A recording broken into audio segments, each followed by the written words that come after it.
important to have a plan and understand what your goals are. In fact, my camel out there is suffering right now with a broken back. So I actually found Pepe when it was only a couple of hours old, and I'm like, oh, this is a funny meme. Oh my god. Yo! Who is this Degen? The old man is swing trading over years at a time. And it's like, that's where the real money is made. The answer is a permanent loss. With single-sided staking, you don't have to worry about impermanent loss. If you're aware, if you're disciplined, you can hone that into further financial growth. Financial freedom, to where you can actually live life and not have to be constantly living paycheck to paycheck. I mean, that's the ultimate goal, more or less, right?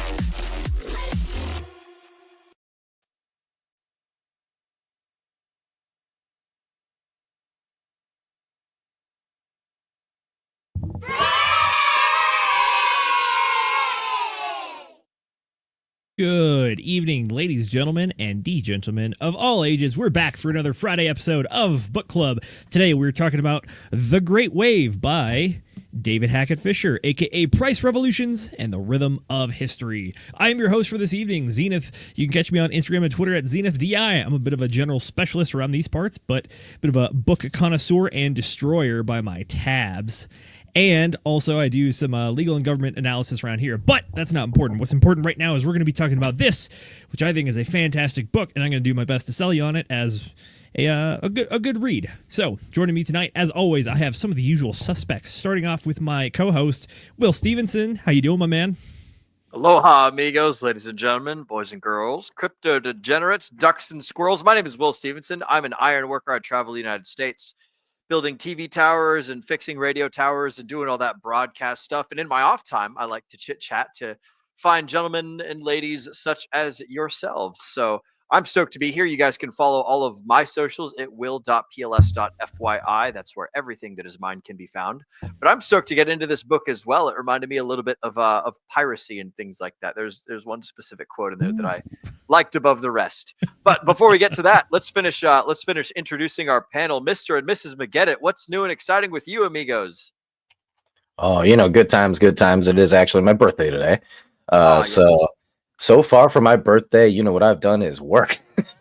But hey, I'm glad to be here with you guys today. No, this is fantastic. It really sucked because, they really didn't have an audio book for this, for someone who's been working literally all day and multiple days too. It's like, okay, well, I can't really listen to it. So instead, I had a nice little chat with ChatGPT, and we kind of went back and forth about what the book was talking about, the things in it. And, it was asking me questions. I was asking it questions. It was a very strange thing to do because I don't think anybody here in the audience or even on this panel here has flat out talked with ChatGPT, just you two together, right, for 2 hours about a book. I don't think that has ever happened, but I can tell you it did give me some insights into what the book was talking about. And I gotta say, the Wave, it's very, very interesting. So we'll definitely get into that as soon as I hand it back over to Z. But first,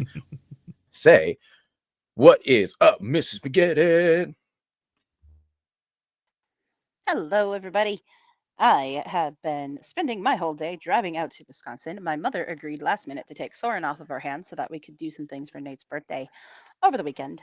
So unfortunately, I didn't get to look too much into this book. I did listen to some summary videos that were unfortunately not very helpful. There's not a lot on YouTube for this that I could find. So I am here for more of like generalized questions and just to kind of, hang out. And, if people want my opinions, I will happily share those.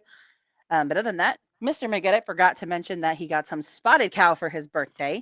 Instead of just working, he did get a little gift. So, there's also that. Very nice.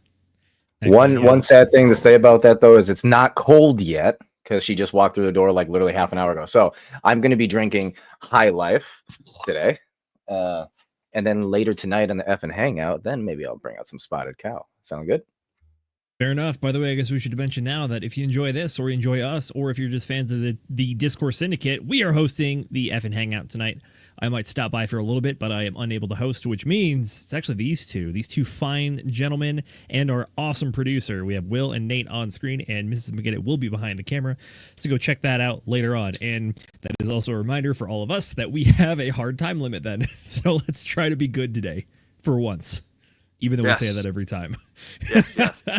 We make all these wonderful promises about how we're gonna make and maintain time limits, and as I'm looking through my data tracker for all of the Degen Roundtable episodes, about half of them are over 2 hours. So it's kind of funny, just all of our shenanigans things. But yes, we do have a hard out today. So let's get on into it, Mr. Zenith. Take it away.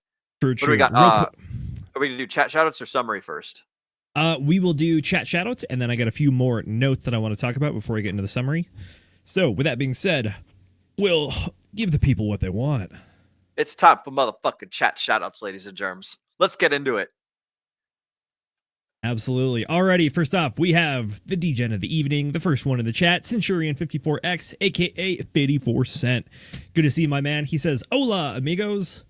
Hola, amigo. A tu tambien. Si. Por favor. We got one of our very own Agent J of the Degen Roundtable saying, Cowabunga dudes. Saw, brah. Happy birthday to Nate. There you go. That's right. If you want to wish Nate a happy birthday, we will all appreciate that, including him the most, because it's his special day, not ours. Speaking of which, we got some more good friends of ours. Pulse Right Vision, he says, book club.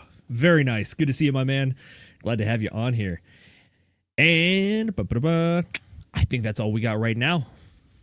With that being said, though, let's get after it. So, real quick, for the folks at home who don't know what this is, this book was inspired to me by the What If Alt Hist YouTube channel, aka the guy that runs it is Rudyard Lynch. He's talked about this book extensively, and then literally after I had picked the book and put it on the schedule for 2 weeks because it required a physical copy, no audiobook, apologies. He actually released a video specifically about this book and some of the coinciding stuff. The title of the video is called Brave the Wave. Also, The Great Wave Crashes. So go check it out on his YouTube channel. He typically does like 40-minute video essays. Yes, I'm the kind of person that's going to reference that as a quick read. But then again, I also watch it at like double speed. So ignore my sensibilities, if you will. But true. But the point of this is that this is a book that talks about how history is really full of cycles of inflation and deflation, or stability and instability, if you will. So that was a bit of an inspiration because it seems that we might be in a slightly unstable time right now. So this book was it did give some extra insights about what's going on in the world right now, what to expect. But also, I think it was a bit of a humbling book in my personal opinion because it talks about 4 timelines, but that timeline also covers 800 years. So it's not exactly short, shall we say. But at the same time, there's a good quote in the beginning here. It says, quote, many readers who are literate in economics will remember the special meaning of the Keynesian dictum that in the long run, we're all dead. That's a good good thing to remember. True. I mean, it's either that or we have the other quote from Herbert Stein that says, after a term of service in Washington, he wrote ruefully in 1979, we woke up to discover that we were living in that said long run, and we were suffering for our failure to look after it. A good one. Anyways, that's what we... Yeah, a little bit. So before we go into Uncle Z talks for too long and gives you the summary of the entire book, I want to go around the horn and ask you guys, are there any topics that particularly stood out or resonated with you? So let's start with Will. What you got? Yes. So the one that resonated with me was when they were talking about the expansion into the new world from the old world Europe, and they started collecting a whole bunch of heavy metals and silver and gold and all of that good stuff, and they started bringing it back to the old world, and then they started spending it freely.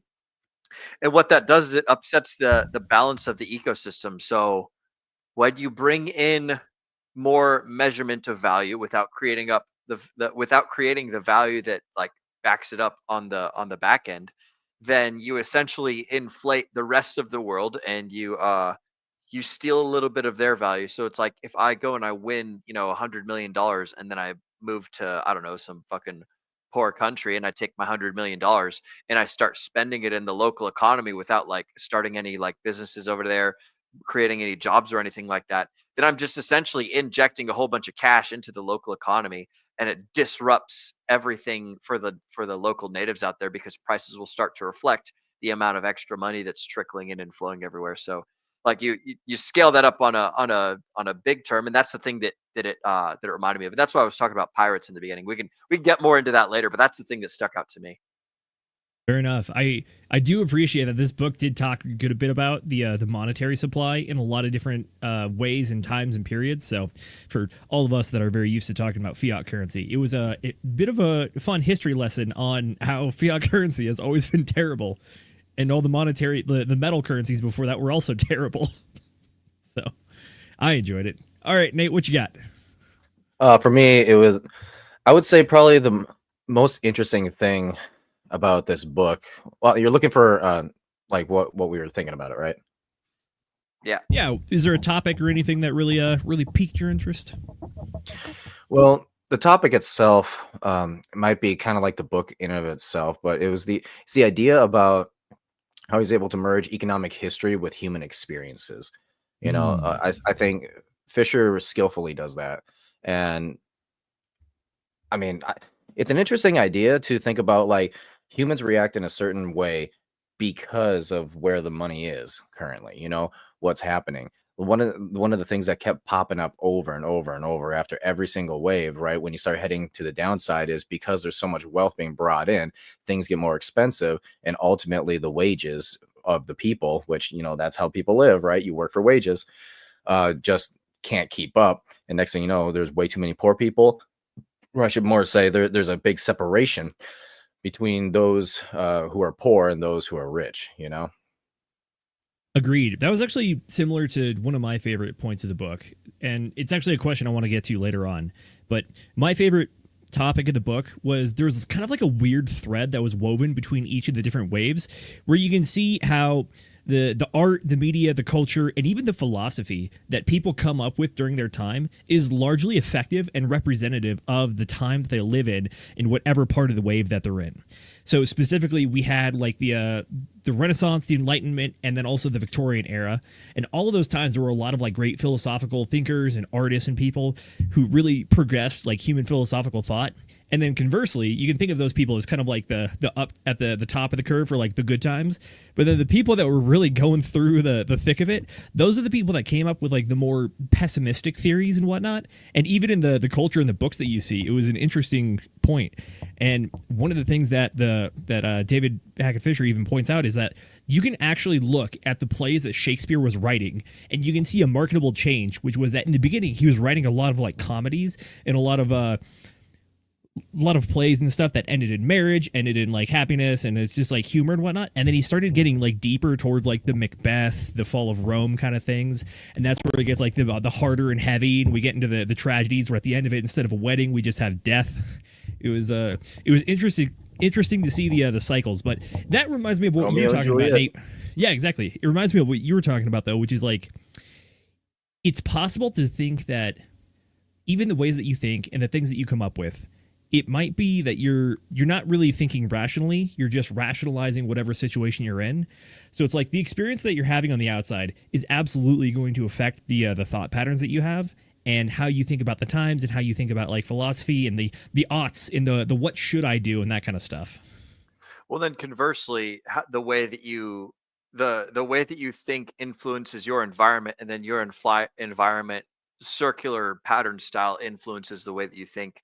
And so if you get yourself like on too much of a momentum in one direction or in the other, then you'll just find yourself spiraling out of control. So it's important to like maintain direction and purpose over both your thinking process and the things that you surround yourself with. It's like you don't want to be thinking of depressing things, and you don't want to be putting yourself around depressing areas. You have to be doing both those things, so that way in case you encounter the other, you can like combat it and move forward and stuff. So kind of a little bit of a tangent, but it reminds me of the whole like campfire stories thing that I'm always talking about, where it's just like everything's a fucking campfire story, and it's all designed to, whether it's designed to or not, it elicits an action, and then that's all that's really important. That's fair. That's fair. All right, kick it over to final word to Mrs. Producer. Do you have anything on any topics you would like to highlight that you had a chance to hit? No, unfortunately. All right, no worries. I will say what you guys are bringing up sounds fascinating. I'm really looking forward to hearing the synopsis of the book. It's a good one. It's a very good one for sure. With that being said, all better. Don't What? worry. Nothing. My fucking fireplace just like shot Oh, like embers out. And they spitting. were like landed Yeah. on my carpet. Way to catch Fixed it. though. No Good job. sweat. Sorry. All good. All right, folks, we're going to get into the quick synopsis of the book, and then we're going to start our discussion. So, The Great Wave by David Hackett Fischer. The core concept these are some notes from Will, by the way. Thank you so much for putting those in our book club Telegram. You can go find a lot of the notes that we're going to be talking about tonight and links to the videos that we reference in that Telegram. So, getting down to it, the core concept, we have priced revolutions. Fischer posits that throughout history, there have been four major ways of price inflation, which he terms price revolutions. They're not merely economic cycles, but extended periods of significant price changes that influence societal, political, and cultural developments.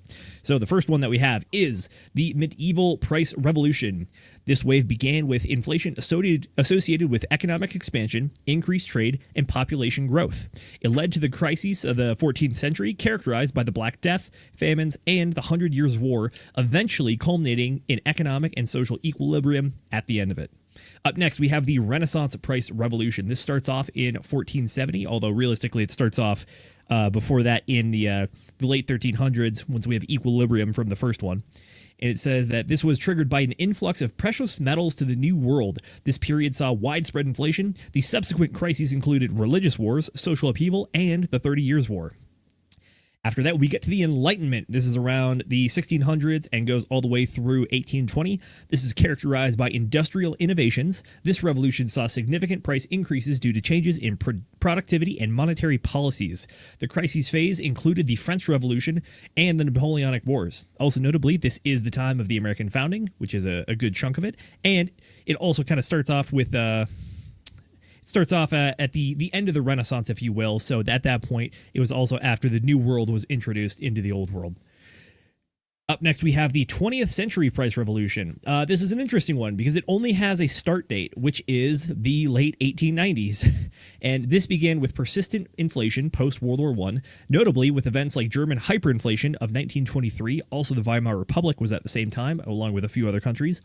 Fischer discusses this wave as ongoing during his writing, predicting a climax that might involve major conflicts or economic crises, which could be seen in events post-1996, like the financial crises and rising inequalities. So, the basic tenets of the book include economic patterns and social change. The author explores how economic conditions affect the social fabric, political stability, and cultural movements. During periods of price equilibrium, there's often cultural flourishing, while price revolutions tend to correlate with societal stress, leading to wars, revolutions, or significant political changes.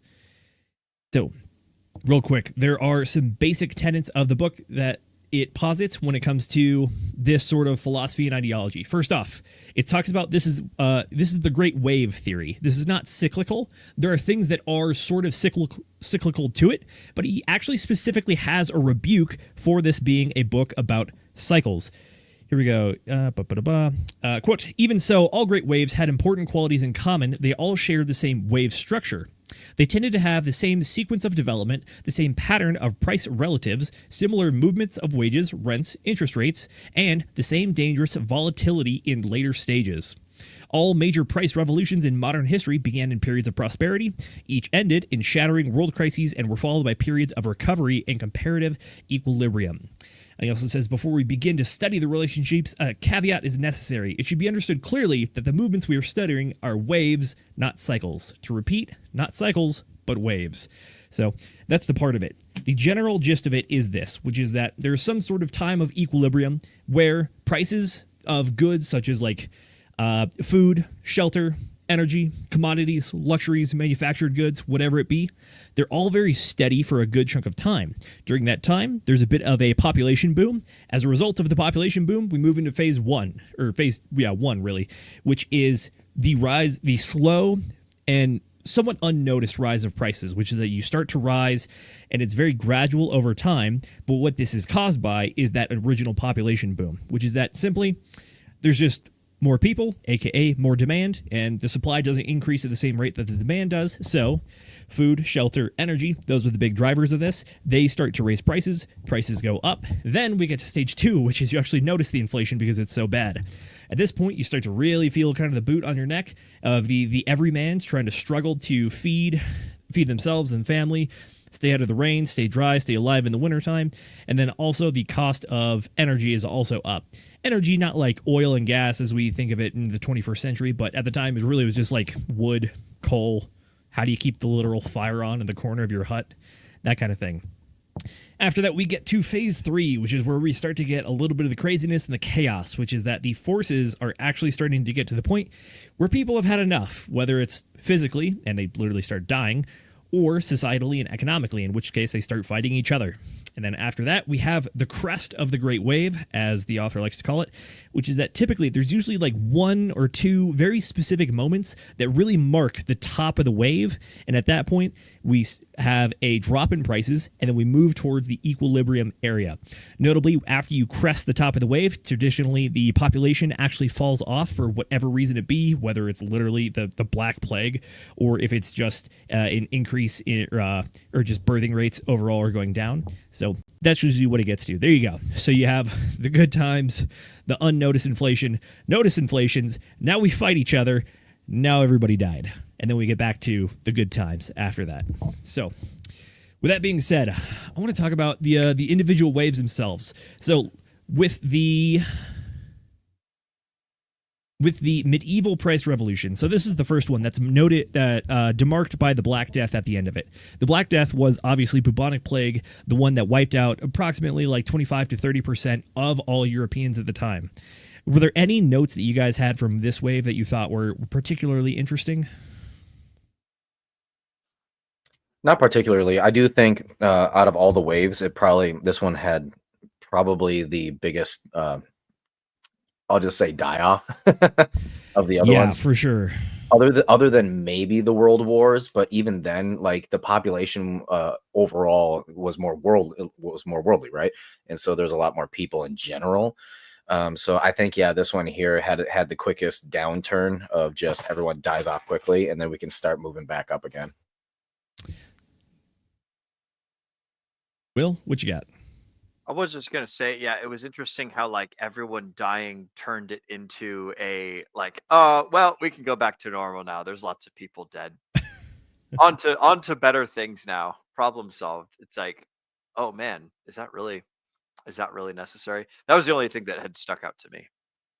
That's fair. I think this is, especially as the way that the author wrote this one, it's one of the waves that has the least amount of time spent on it. It seems like a very good baseline, but also at the same time, I think part of that being is that everything before 1200, or at least pretty much everything from 500 AD to 1200 AD, is very much the dark times, or the medieval times, if you will, as we get towards the end of it.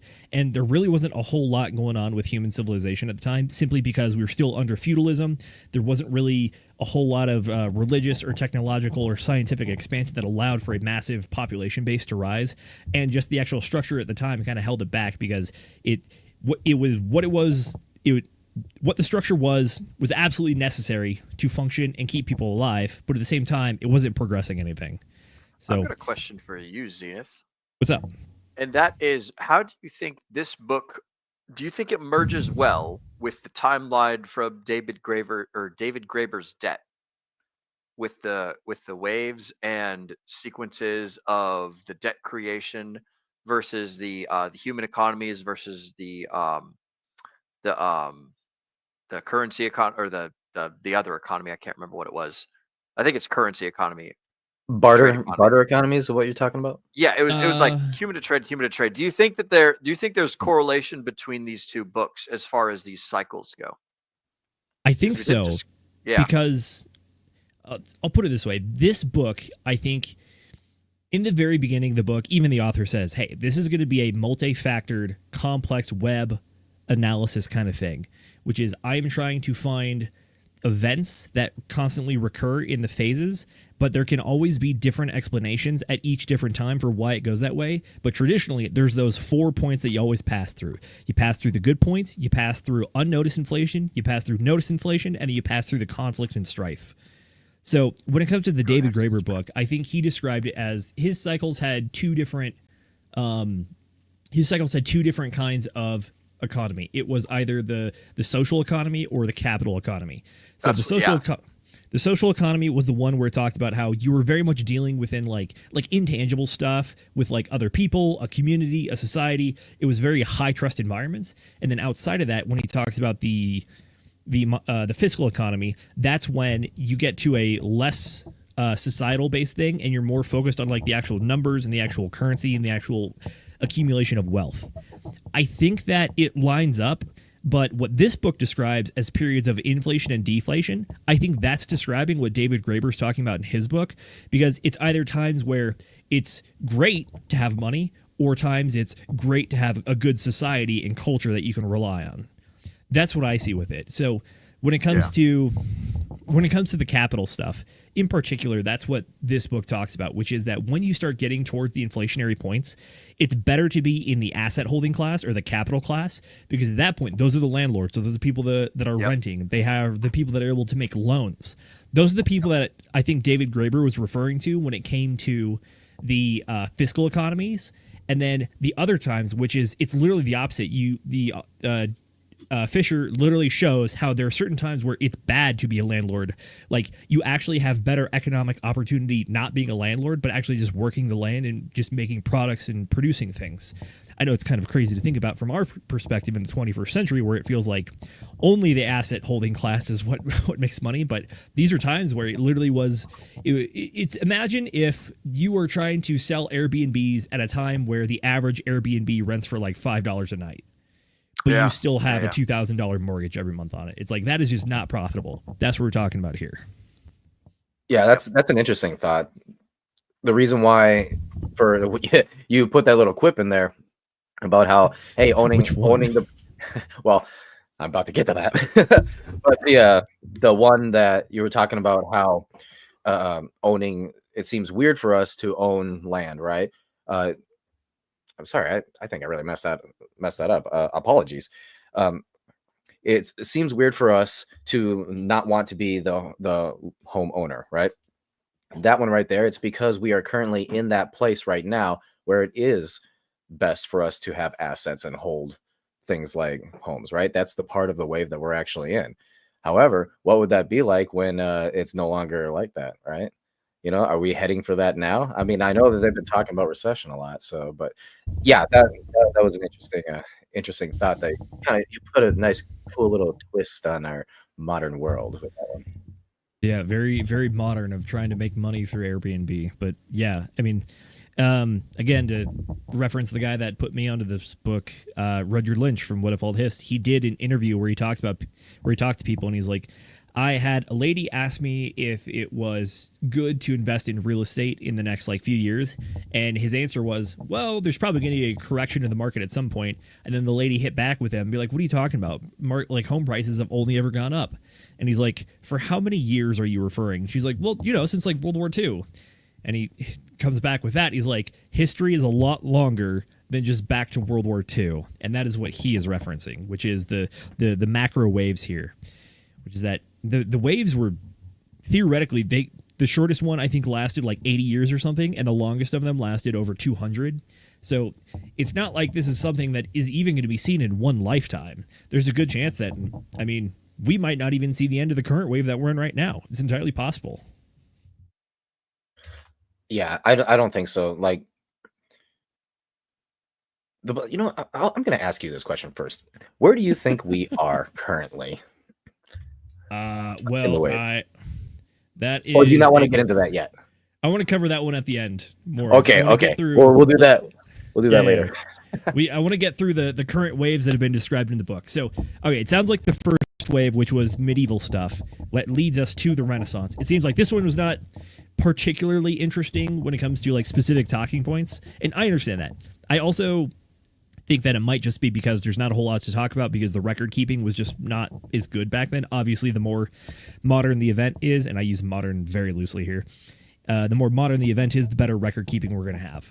So up next, we have the Renaissance price revolution. So this is pretty much from the end of the 14th century, aka the 1300s, and this is going to take us to the Enlightenment in the 1600s. So in this one, this is where we saw Will's favorite thing, which is we had the exploration of the New World, which means that people were going and conquering the New World and bringing back lots of gold and silver at the time.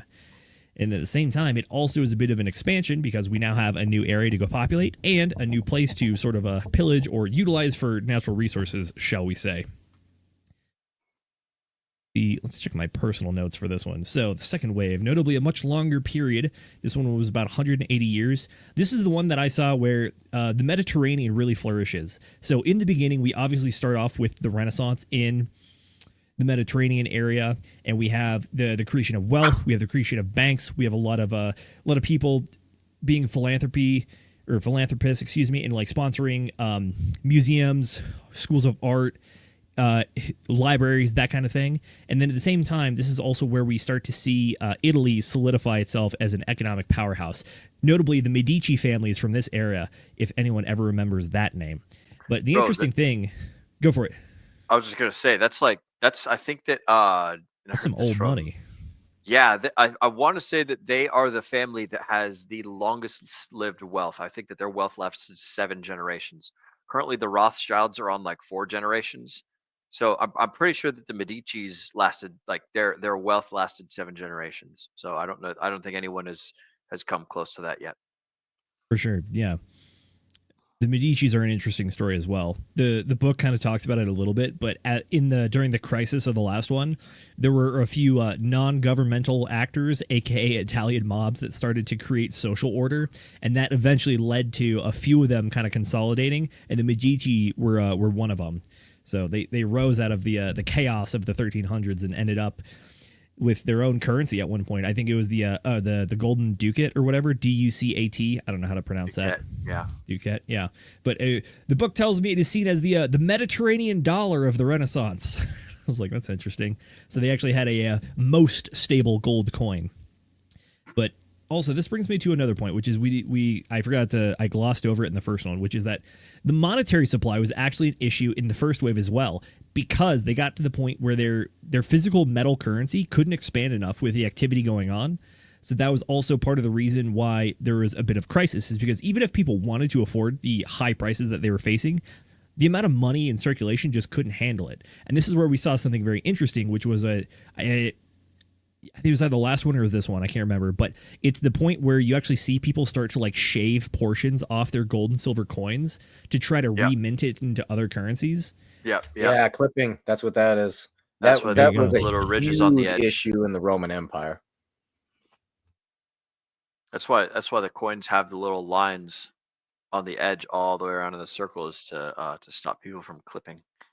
Exactly, correct. So, wait, would the point of clipping being to try to like falsely claim your money is worth more than it currently is? So they're trying to change it from like one to the next because the new one is more valuable. No. Is that the point? You take 10 $1 coins and you shave off like 5% of each of them, or well, you take 20 $1 coins, you shave 5% off, and now you've got a whole other $1 coin if you melt it down and make it back up again. The best terrible analogy I can give for this is like you take a $1 bill, you try to cut it in half, so now you have 2 $1 bills, even though it's very obvious that you just cut $1 in half. So it's like you haven't made anything new. You're just trying to trick people into thinking that this existing thing is more than it actually is. Yeah, ultimately what they would do is they would have a more non-scarce metal, like say, I think it was like zinc or something that they used to use back then. And they would just basically plate it. They would take the shavings or the clippings and they would just plate it. And there you go. Oh, it's a gold coin. Oh, that was part of it as well. Yeah, the history of the currency was an interesting bit here because there's one of the currencies where they put such little silver on it that after the coins had passed hands enough, the actual silver plating had worn off and the face of the ruler on it started to show up as the cheaper copper underneath. So they said that these were the red coins because all the value had been rubbed off. Yep. All right, anyways, back to the second wave. So yes. We have the good times, we have the Medici, we have the Mediterranean dollar. Times are good. In fact, the times are so good that there's actually a notable sentiment change that is noted in the general population during this time. People say, hey, the world doesn't suck anymore. The Black Plague is gone. Maybe I should have a family and get married or something. Maybe I should have some kids. And that sets off activity number 1, which is we actually have the increase in population based on that. This happens around 1470, I think, is the critical point that they note. And then after that, we have a note that says, because we had such an increase in population and not an increase in places to live, in England alone, the rent between 1510 and 1640 went up 9 times. It 9x'd the rent in a span of 130 years. So this is one of the pressures that starts leading to the terrible times. But then also notably in this one, there was a decade in the 1590s that had such terrible weather, and the weather was so terrible it destroyed the crops for multiple seasons, year back to back to back. And at the same time, there were multiple plagues and famines that started to sweep through the world. And this is where we start seeing people starving. Birth rate actually goes negative for the first time since the Black Plague. And then that's where we get to the critical points. And the critical points here were some of the wars going on and also just the absolute shortage. And then after that, we get the fighting. And then we eventually get to the Enlightenment after we get to get through the 1600s. Yep, and then one of the notes that I had for this one is that the great irony is that the thing that kicks this off is that people are like, oh, wow, the world's great. We should have more kids. They have kids. The world goes to shit. People stop having kids. World gets slightly better, and then people start the cycle all over again. Or sorry, It's the wave. cycle of having more and more children, right? It's kind of weird because like we're moving downwards on that one too. So I don't know. I'm just making Folks do be fucking. This is true. So also notable things during this wave is this one goes through the Renaissance. This is also when we have the Protestant schism within the Catholic Church. So we have the split with the Lutherans and the people that are protesting the Catholic Church. So you see a split there. And then Christianity also splits further on. But at the same time, this is one of the notable events because it actually disrupts one of the major social institutions, which was the Catholic Church, which was founded in Rome, which is kind of the center for all this. But eventually that splits, we see more schisms, and we start to see the cultural and societal collapse during this time as well. Cool. Any generalized thoughts about this one? I have an interesting note, but I want to hear you guys first. Well, yeah, isn't this where Shakespeare started talking about like his tragedies, Romeo and Juliet, right? This is that time. Yeah, instead of like his like light, happy plays and comedies and stuff. You are entirely correct. I'm trying to find my notes on this one just so I can be double sure. It's interesting how you can get a sentiment feel of like where you are on the wave based on culture, the way people feel, right? But then also the arts, because the way that people feel always comes through the arts, correct? And so when you start looking around, in fact, there was somebody did a study on the music from 2000 for the 2000s and then like the end of 2000s to 20 teens and yeah and just looking at the types of music that was the most popular back in those days, at least in America. And you can definitely tell that there was almost what I would call a smaller wave of good times, bad times, good times type of sentiments within that music. And it was very interesting to actually go through that. And it's like, when Post Malone comes out, things seem really sad all of a sudden. I wonder why, versus, you had Pitbull in the decade before that, and things were very happy back then. It's like, it's so interesting. However, it's almost like human sentiment is always some kind of wave, where it's like there's ups and then there's downs and ups and downs over and over and over again. I think this book really highlights the kind of the macro societal or civilization sized sentiment on humans. Correct. It definitely shows the up and down. And I think it also shows how like the humans that we are today, we all came from the humans of all these different eras, which means that we came from the people who were part of the Renaissance, part of the Enlightenment, part of the Great Victorian era, the founding of the country. But we were also part of the people that were the French Revolution, the Napoleonic Wars, the plague. Every time humans have been just like brutally tortured and oppressed and stuff as well. And then also there was a note that I forgot from the first one, which is that we're also the same people from the first wave, which is when the famine got so bad, cannibalism actually became rampant again. And one of the interesting anecdotes they said that was specifically in the prisons, they viewed new prisoners as a food source. I guess Jesus it Christ. puts new meaning to the idea of fresh meat in prison.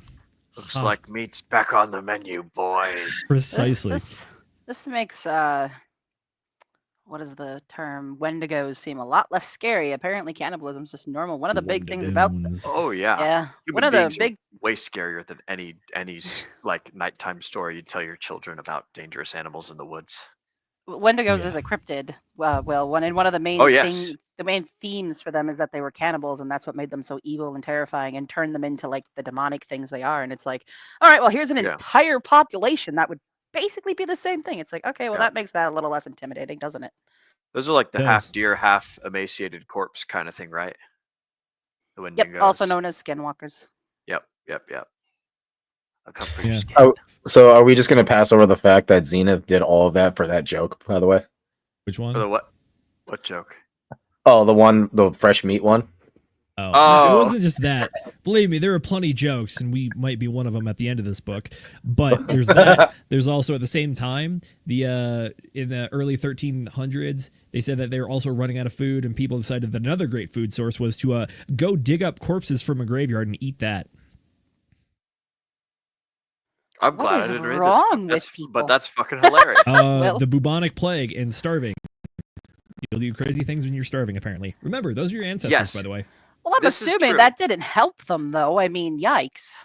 We talking Okay, about just This is think true. calories. that If you would guys work. have never Calories, gone baby. a couple days without food before, I Give it a mean, shot. See rotting what kind of corpses person- isn't really count as food. no, it does. There's Did calories in there. Did it go in? Did it get burned as calories? Seems like Did it's it? food. Did it also kill them from sicknesses? I mean, probably Oh. eventually, but it's like you know, Eventually. if you've They ever were played dying Minecraft, anyways. I if mean, you've ever fair played enough. Minecraft and you've been starving and you've got the zombie flesh, you eat that God damn shit it. because it brings you back to normal health, God. and you do get sick, you know. But like, hey, you heal up and it does a trick. It's not very good. You're probably All right, better well- off going and trading it into a True, shop. true. Anyways, I'm going to Anyways, get really back quick. to... Yeah, Zenith, I wanted to ask, this wave to me, and correct me if I'm wrong here, but kind of my brain went to, this sounds a lot like kind of what we went through in the Roaring 20s, followed by the Great Depression. Am I like totally off on that? I think you might be off on terms of scale, but sentiment might be different. The crazy thing is when we get to the fourth wave starts in 1890s and allegedly is still going on today, which means that all of that is still the same wave. Huh. Damn. Okay, that's intimidating. All right, well, Oh, continue well, on. well. Like I was not kidding earlier when I said like this is a very like long time horizon theory. Like very Yeah. long. Learn how to surf. Oh, it's like freaking Inception, where they go to save that one. No, dude, where they're on the wave planet and they go to save that one thing that's been wrecked for like 15 minutes. And then it's like they're down on the ground for like 20 like an hour or something, and it's like 7 years passes for the guy who's still up on the thing. It's just a big long fucking wave. Come on, Tars, or whatever the hell. I don't know. That's what I was thinking of, is the big giant wave from Inception. Not Inception. Interstellar. Fuck. Interstellar. Not Inception. There we go. Okay, you had me Correct confused movie. there in the beginning. Yeah, Interstellar, where they yeah. Interstellar, where they go and save the people that are dead anyways. But yeah, that's all I got. All right, getting back to it. Final thoughts on the second wave for me. He was talking about specifically how this goes back to my point that I made in the beginning, which is that I think that there is a witnessable event, which is that if you are in the terrible times, it is going to affect the art, the music, and the philosophy of the era. So notably, we do have, after 1601, Shakespeare turns from his comedies and histories to great tragedies, such as Hamlet, Othello, Macbeth, King Lear, between 01, 04, 05, and 06. These works were dark visions of a disordered world that seemed to conspire against human hope and happiness. At the same time, a Spanish author wrote Don Quixote in 1605 and 1615, which for all of its mordant humor was a sad and bitter description of a world that had dissolved into chaos. And then finally here, I have I mentioned the schism in the Catholic Church previously, and we have even another schism off of that, which is called Neo-Calvinism, which was an offshoot of Calvinism, which for anybody that's familiar, like really deep into the theology, Calvinism is one of the forms of Christianity that believes in predestination, or pretty much the idea that do you have free will or is everything just predetermined? They take it a step even further, and they kind of said that everybody's just effed. So let's see. Neo-Calvinism, the narrowest, darkest, bleakest, and most pessimistic form of Christianity that has ever been invented, more so than even the theology of Calvin himself. The 5 points, some of which are that most people and all infants are irretrievably sunk into a state of total depravity and inexorably condemned to eternal damnation. That Christ did not die for everyone but only died for a chosen few. That human beings were utterly without power to achieve their own salvation. There you go. Here was yet another cultural expression of an era in which people had felt the world was entirely beyond their power to control. Even the religion got to the point where, like, the Christianity, which had been the dominant religion for, at this point, probably close to like 1,200 years, I want to say. They got to the point where they're just like, the world is so bad, even the religion's bad. If it really is all this bad, not even all of us are going to get saved. It's like, I thought that was a core tenet of Christianity, that was that everyone's going to be okay if you just accept it. And they're like, nah, we're all fucked. Yeah, that's pretty fucked up, man. I'm not going to lie. You'll be okay eventually. You just got to get through this, life on Earth part. For sure. And you get to go to the really cool place after you die. Yeah, there you go. So thus ends the second wave, which turns us to the start of the third wave. Third wave was where we get to Enlightenment, so mid-1600s, and we get all the way to through into the 1800s. So during this time, started off with the typical population boom, but this one was interesting because the last one, we had the actual psychological idea of like, oh wow, times were good, we should actually do better. In this one, it was technology that actually pushed the population. So this one started off because not because mortality dropped, but because there were advancements in technology that increased the birth rate thanks to bettering the infant mother mortality and also increasing the quality of life just due to basic cleanliness and technological advancements in that era. This time period saw the beginning of the Industrial Revolution, where manufactured goods were actually plentiful and main parts of economies. Classically, food, energy, and housing prices rose first due to supply and demand of an expanding population, but notably in this one, manufactured goods lagged well behind all of the rest and remained largely stable in the early parts of this. So, notably, during the third wave, this is also where we start to see paper money, or promissory notes, widely adopted by nations all over the world, and this is also where we start to see governments spending more and more to support militaries. And that actually, they get to the point where the debt actually starts to outweigh the amount of money that they can bring in through taxable income.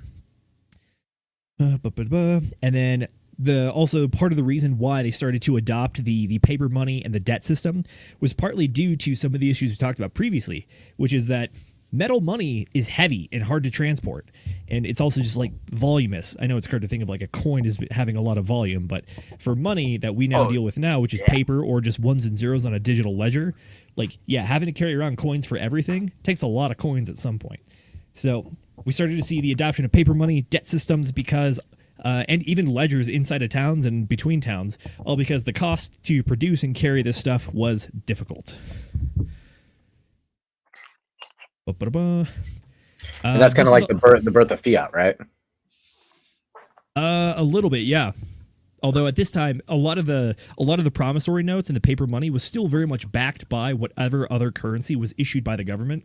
So theoretically, you could change some amount of paper money for the metal coins at some point and back and forth, but they were using this to help supplement the money supply.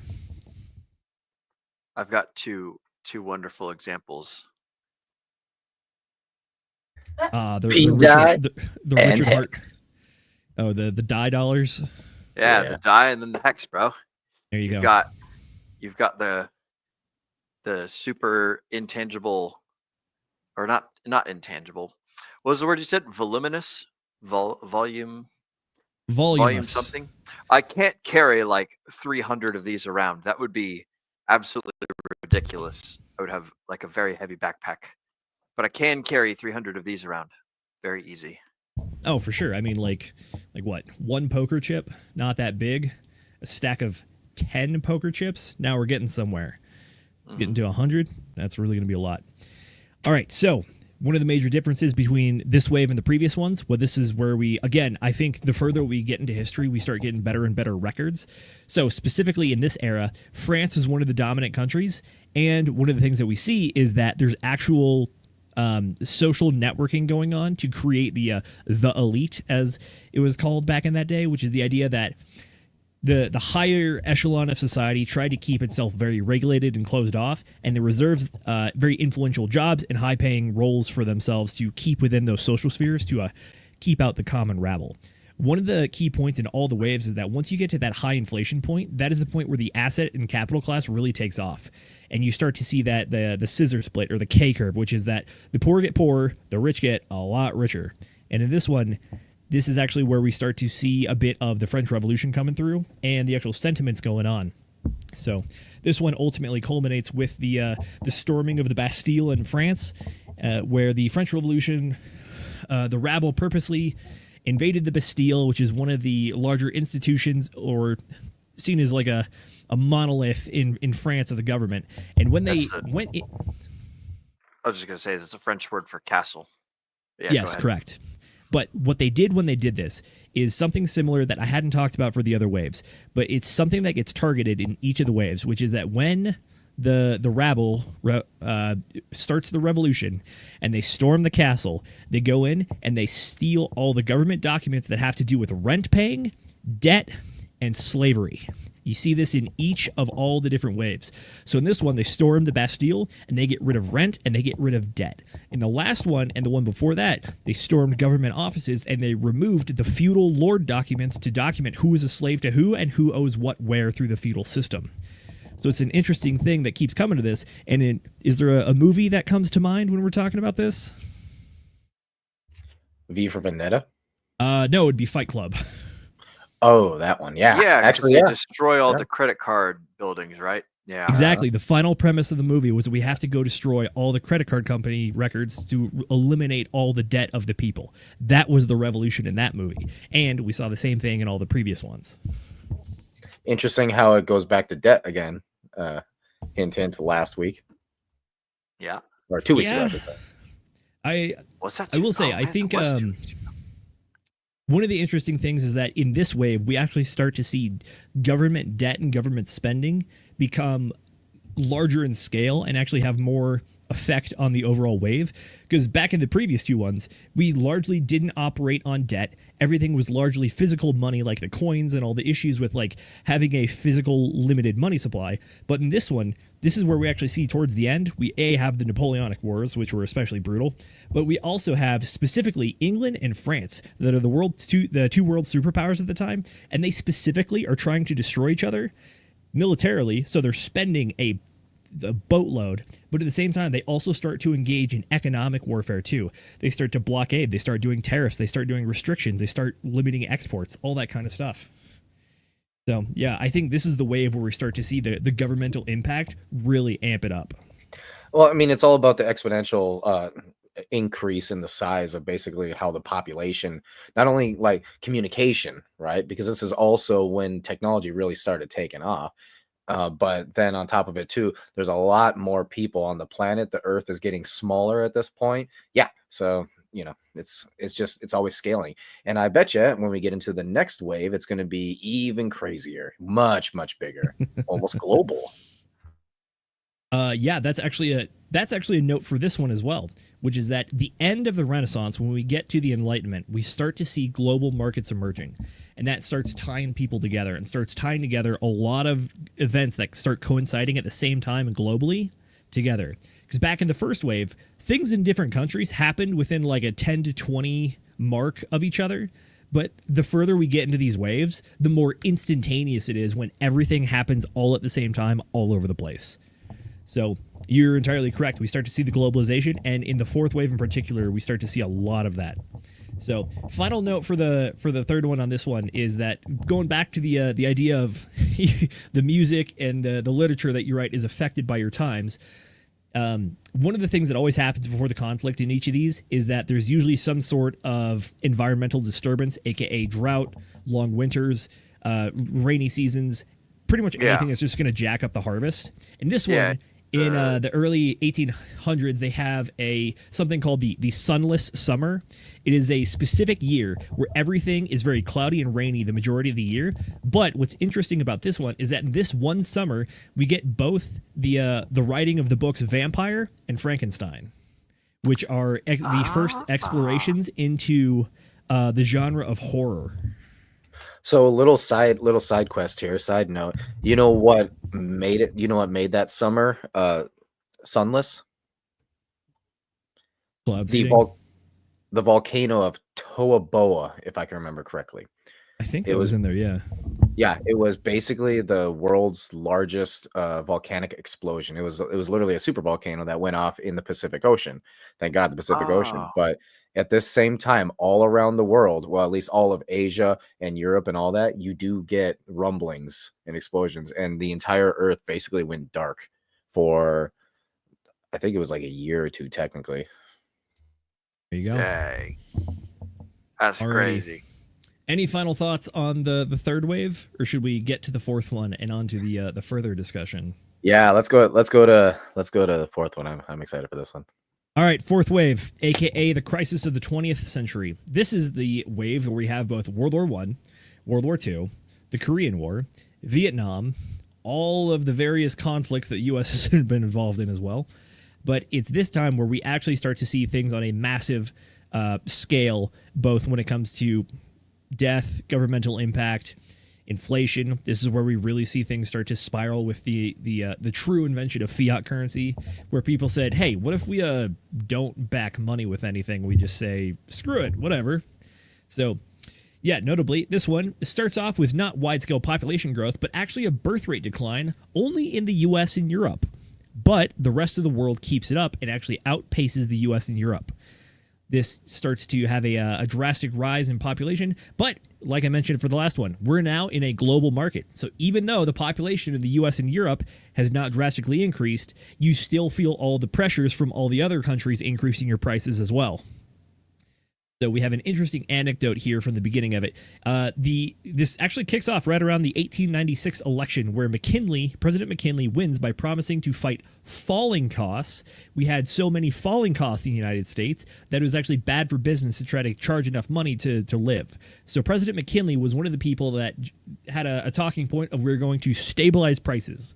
And we're going to do it by utilizing the gold standard and using that to stabilize money all across the U.S., and he wins, so it happens. But notably, we immediately get it kicked off with World War I. We have the Treaty of Versailles, and then we have all of the kerfuffle in Europe with hyperinflation. And this is by far the craziest hyperinflation the world has seen up to this point. So we have both the Weimar Republic in Spain, I want to say, which is the first example of hyperinflation in 1926, I think. And then we also have, obviously, the German economy, which really just goes to crap in the early 30s. The German francs, there you go. And then that ultimately leads to World War II as well. So one of the interesting things about the book is that it doesn't really focus on the world wars that much. It really glosses over World War I, but it spends a little bit amount of time on World War II. But it talks about World War II in the perspective of economies of scale and how the governments were able to mobilize the economy for production in certain areas.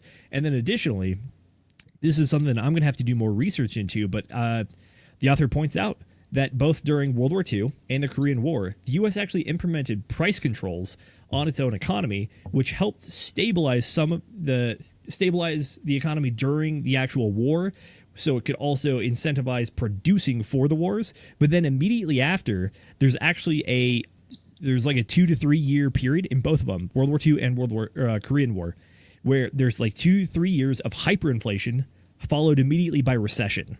And then it kind of stabilizes out due to outside factors helping keep it going.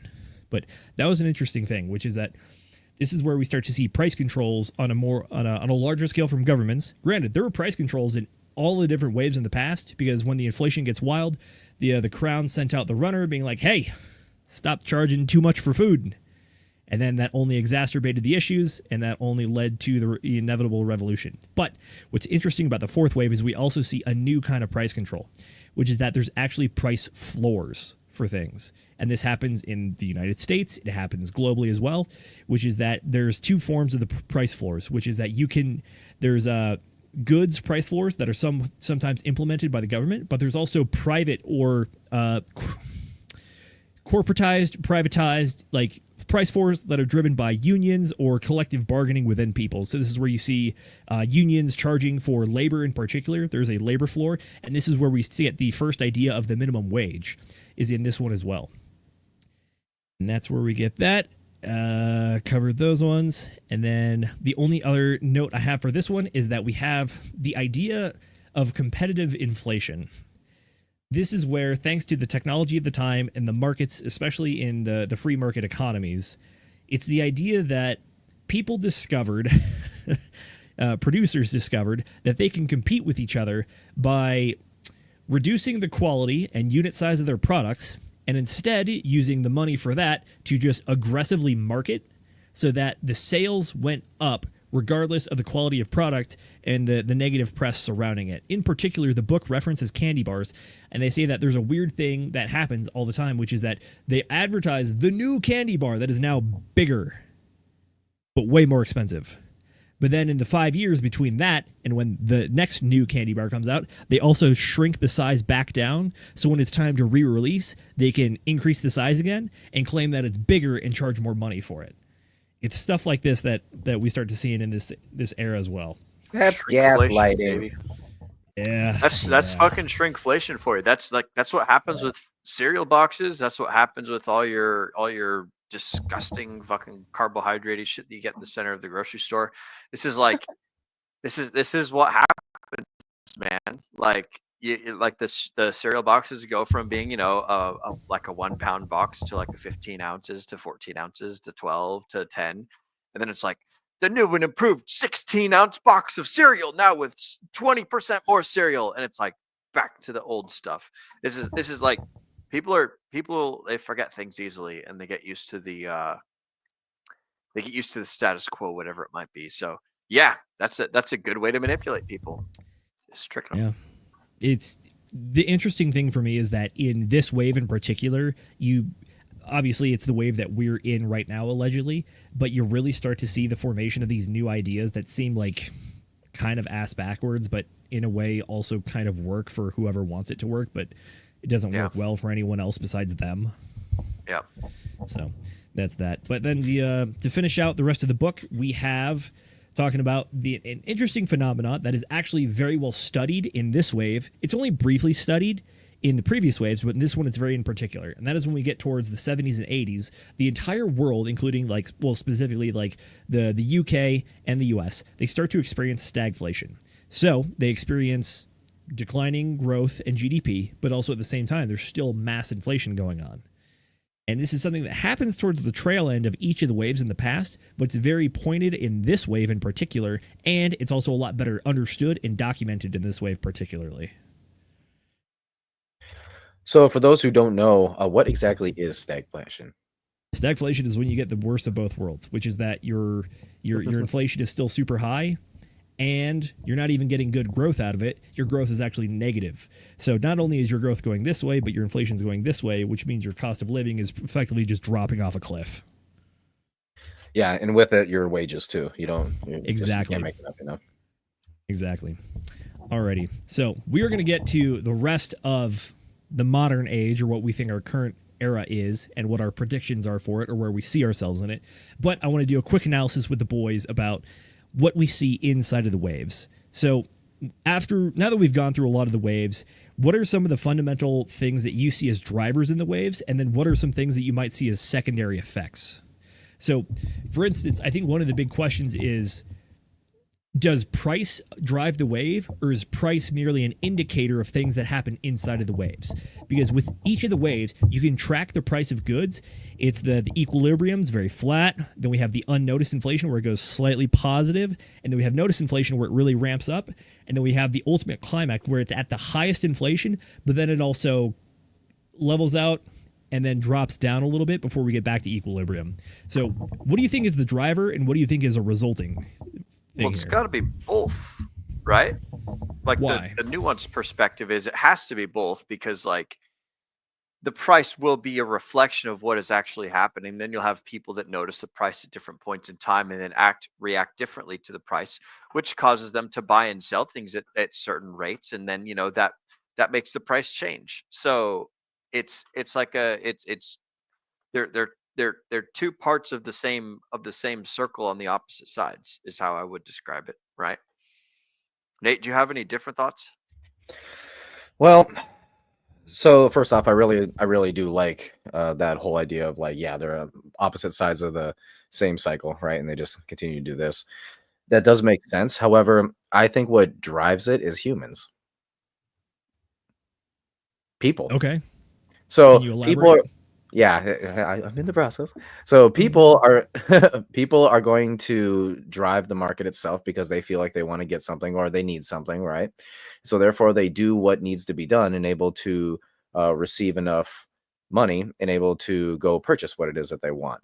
Now, when you start looking at specifically where's the data of the inflation, where is it seem like it's going, when you go look at the charts, that is just nothing more than a physical version, or not physical version, data driven version of the emotions that a human is going through, right? I need something, so I'm going to go do something. And in them doing it, you can see it more clearly in time based on the charts. Now, when it comes to the feelings of like, I feel like inflation is getting out of hand or inflation is becoming too much. If you start feeling that, like that sentiment is there as a person, then at that point you already know that it's gone too far. And if you're looking at, the data points, the charts and all that, you can already see it. You've already been able to see it, However, the driver, right? The thing that is causing this to happen in the first place is the needs and the wants of the people. So Makes I guess sense the to delay. me. Yep, So drivers people are the people and what they need, right? The charts and all that, it simply shows the version, or simply shows what is actually going on, what the drivers, like where the drivers are going, and then the emotions of how people feel about where the drivers are going, right, is the delayed effect. I would love to That's see fair. some technical analysis on these waves. To put it more specifically, I'll give my answer. I think that in the early part of the waves, everything is driven by rational human choice, not, I mean, arguably it could be prices, but I don't think it's that, which is that when you have the good times, what is the thing that creates the feeling of the people to be like, oh, wow, I'm not suffering. Maybe I should like get married and have a wife and kids. Like that seems like a very price non-dependent thing. That's something that you do as you look at your life in the totality of the circumstances. Like you live in a good society, things are not terrible, you're not getting conscripted to go to war, the government's not printing your currency to oblivion. It's like there's enough to go around, so you're thinking about higher things. But I think as you get later on into the waves, the price actually becomes a driver, which is that I think once you start to get to the unnoticed inflation point, that's where it starts to happen, which is that you might not realize it, but the prices will start to affect your choices if you're acting rationally. And then once it gets noted and you actually know there's inflation too, that's where the price really starts to drive your decision making, because now you're having to make mathematical decisions. But eventually, I think it actually falls off because your rationality falls off at a certain point once you get back into the survival scenario. And I think that's what you see when you get towards that revolutionary turning point. That's where you get to, once we've had 4 bad summers and there's not enough wheat or bread or corn or whatever to go around, that's when you stop worrying about the number on the price and you start worrying about, oh my God, am I going to die? What do you guys think about that? That's where you start. Yeah. And like I said, from going back to what I was talking about, that's where you get the, hey, I want a thing or I need a thing. And so therefore I'm going to go get it. Agreed. I agree. So by the way, quite different. Yes. Go ahead, Mrs. McGinnick. I was going to say, if I understood your question correctly, to put this simply in terms that kind of came to mind for me, I guess, would be the driver would actually be things like FUD or FOMO for these prices. The more people are afraid of something happening, the more they tend to react emotionally towards that thing.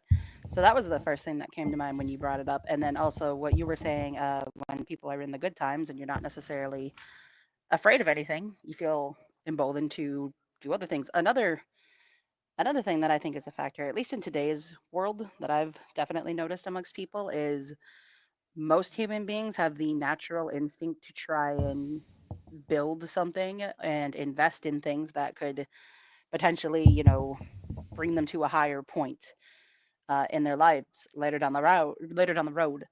And then, unfortunately, there are also a lot of people who are not good at that. So they invest in bad things, and then they lose all their money, and then, so on and so forth. The pattern repeats. Maybe I'm way off the mark here, but that's what came to mind for me. Well, no, not entirely, because that's where you get to when you start going back up and it's no longer about survival. Now, all of a sudden, people can start to speculate again on things going up, right? You simply invest in an asset, and now that you're speculating on that asset going up, this is where the inflation restarts all over again. I would agree. Yeah. The core of the question for this one for me was, it's the classic, is correlation causation, which is that just because we can chart price next to all these other things that we talk about, does that mean that one affects the other, or is it just kind of a coincidence, or are they both indicators of something else? Gotcha. That's a good question. I would say they're actually pretty separate in my opinion. Fair. That's fair. I have something for Will on this one in particular. In the conclusion of the book, so the book really has like 5 chapters or 6 chapters if you include the intro. You have the 4 waves, and you have the 5th one, which is the conclusions. But there's a bit of a description in the conclusion for the description of the waves. It says, each of these stages develops from a sequence of choices that are made by that are framed by environmental conditions. The choices are freely made, but they become part of the context for the next set of decisions. The interaction of individual choices have collective consequences which nobody intends or desires. This is specifically so in the later stages of price revolutions. In a free market, individual responses to inflation commonly cause more inflation. Individual defenses against economic instability cause an economy to become unstable. This process might be called the irrationality of the market. It is so in the sense that it converts rational individual choices into collective results that are profoundly irrational. That's not a question. What? Well, it's a highlight of something that you and I have discussed on this in particular, not this stream, but like the book club separately, which is that it's never one specific thing that gets people to the crazy event or the crazy situation. It's a series of people making rational decisions for the exact moment that they're in. But when you take all those moments and then you stack them together, that's how you get to the irrational, which is that it's those small increments. Correct. Yeah. Do you think that's an apt description for the way that the waves lay out? Well, I mean, I would say that's apt for the way that the waves lay out, and that's apt for most everything in life. Is everyone thinks that what they're doing is rational pretty much all the time. Like, very seldom do we think like, oh, I'm doing something very stupid right now. Occasionally we'll laugh and we'll grin, but it's like everything is always serving some sort of either hedonistic or Zionistic, like perspective, and most often we serve the immediate gratification, the hedonism problems, which is like, it's totally rational and totally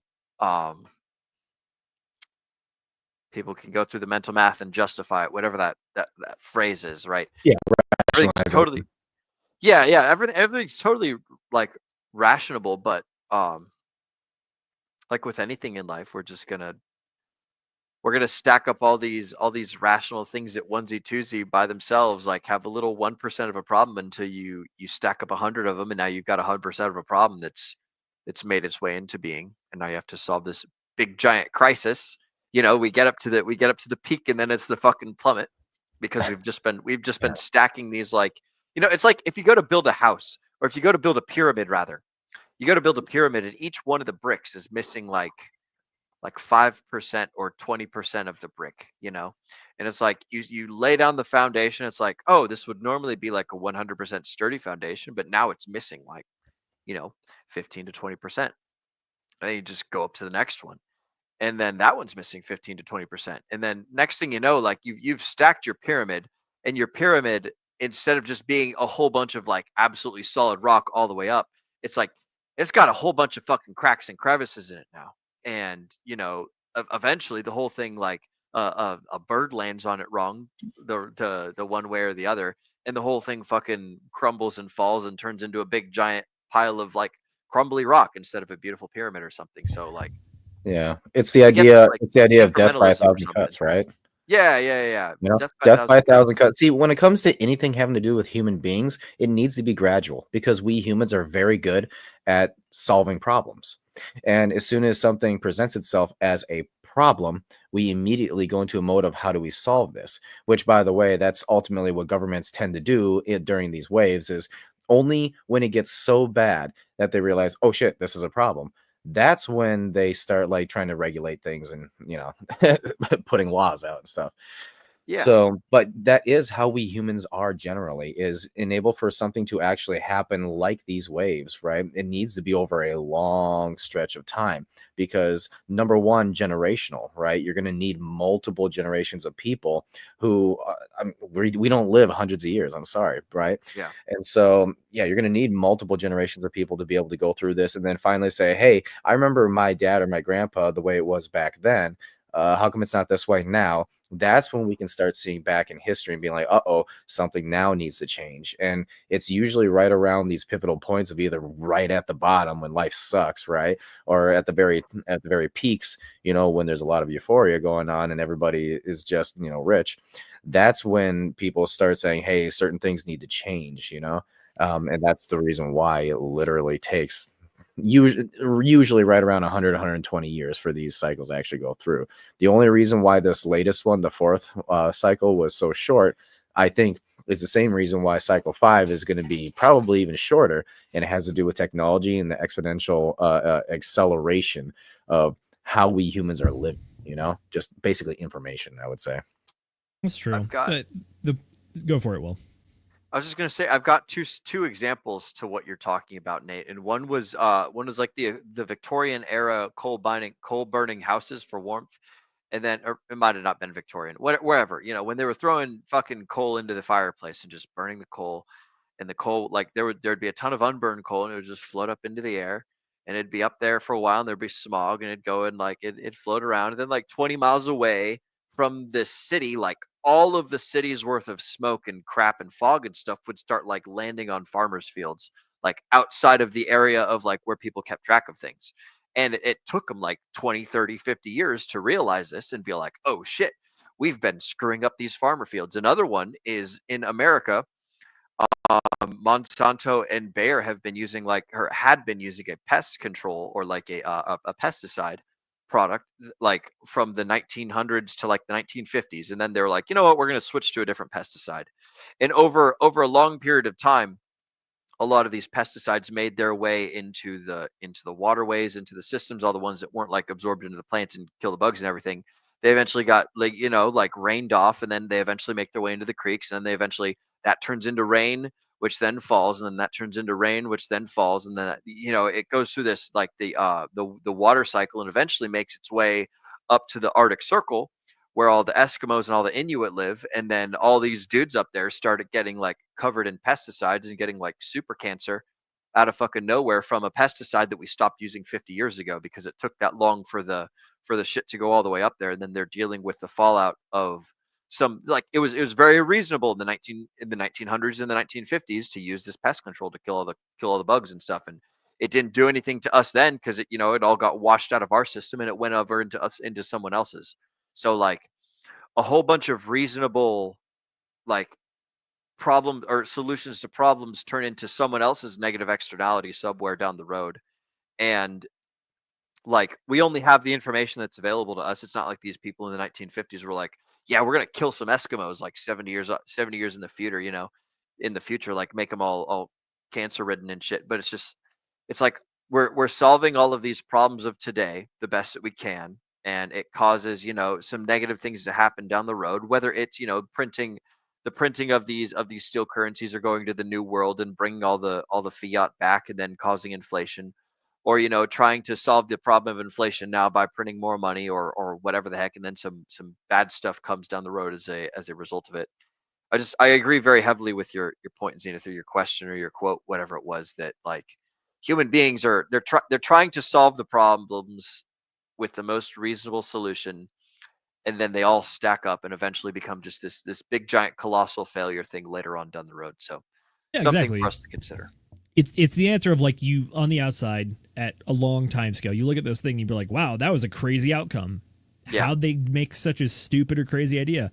It's like all along the way, they were just trying to make whatever was best in the moment. And I mean, Yeah. in one of the waves, it talks about how the wave starts off with people are like, wow, man, times are good. I should get married and have kids. And they finish the wave by, we are so pissed off at the government that we're going to kill our own king by taking a metal hot rod, shoving it up his butt until it reaches his brain.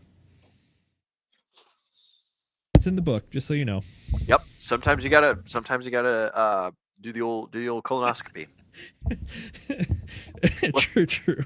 What All a right. what a transition. What a segue. Yeah. The best of Thank you. segues. Thank you for that trauma. Oh, you're very welcome. That's the book, baby. It's trauma. We like painting It's all beautiful trauma. pictures here on the DJ There you go. Roundtable. All right, so speaking of painting beautiful pictures, I want you guys to paint me a beautiful picture of the current wave that we're in. Because last we talked about the fourth wave, we were talking about how we had the world wars, expansion of population in the baby boomers, and then one of the things that I didn't mention is that by the numbers, the vast, like 90% of the inflation of this current wave has happened after 1960, which means all of it's been post-World Wars, and going up until now, we had the stagflation, and now we're at the current point that we are. So before you guys answer my question, I do have a bit of a quote that made me laugh out loud, because fun fact, this book was published in 1996. I don't know about you guys, but I think there's been a good chunk of stuff that's happened since 1996. So here's how the author felt when he published the book. He says that in the United States, the low point of our fiscal policy was reached during the Reagan administration, 1981 to 89, when a Democratic Congress and a Republican presidency combined to create a larger national debt than all the other presidents did put together. I wonder, how's the national debt looking right now? I don't know. I think we're somewhere with like 33 trillion or something. I think we're 35, 36. It's a lot. Man, those are rookie numbers. We got to get those numbers up. Yep. Yeah, it was this one where I was reading it and I was like, the author's like, oh man, that Reagan administration spent a lot of money. We've only started to recover and we're doing a little bit better. Like even in this one, the guy says, we learned painfully from that experience. Both Bush #1 didn't even fathom there'd be a Bush 2, and Clinton presidencies have done at least a little bit better, but the fiscal problem remains. Oh, if only you knew. Oh, my sweet summer child. If only you knew, amigo. Just you wait. All right, Man. gentlemen. Well, let's talk about it. So last we left off, we had stagflation. Now we have more government spending. We've had the dot-com bubble crash. We had the 2008 financial crisis. We had COVID, which, I mean, historically, talking about pandemics, it's actually kind of fitting, but I don't know if it was a real pandemic or not. It didn't do what, like, the Black Plague did or anything. But at the same time, the only caveat I'll give is that as we do look at the cycles, as we get further and further into them, humans and governments did figure out ways to mitigate the effects. So it's like the classic Bitcoin thing, which is like your gains are going to be less, but the dumps are also going to be less as well. So do you guys, where do you guys think we are in this wave? Have we peaked? Have we hit the crest? Yeah. Putting that off till later. Currently, I think that we're basically kind of either in the middle or kind of like early middle of the economic downturn, which is marked on usually by financial or price revolution or of the price revolution. Sorry. We still have a big problem with inflation right now. We have a huge amount of debt currently, and there's a lot of political unrest, which usually marks one of those places of, hey, the downturn in these waves. So I think we're at the beginning, the kind of the early middle. I would say that's going to be kind of the main area, because when you look at these waves, it tends to be kind of like it's like a trough that goes like this, and then it goes back up like that, right? It's like we have a problem, and now we are solving the problem. That's the way that I've kind of noticed that they tend to work, and it seems like it's always been this way. So I think we are currently kind of like right here. We're on the way down. accelerating downwards. Will, what you got? I don't see people eating each other.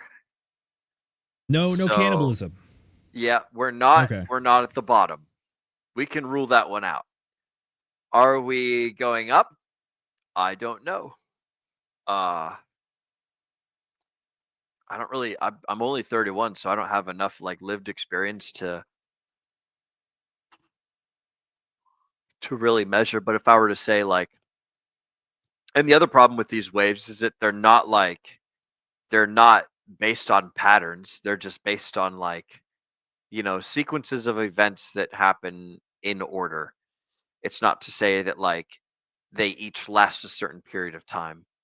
So I would say we're either on the beginning of the way down, like Nate was saying, or we're finishing up the cresting. That's what I think. I think we're still going up just a little bit, but it's about to peter out, and then like maybe in the next, I don't know, between 5 to 55 years, or excuse me, between the next 5.5 to 55 years, we are, we're gonna probably start going down. So somewhere in there.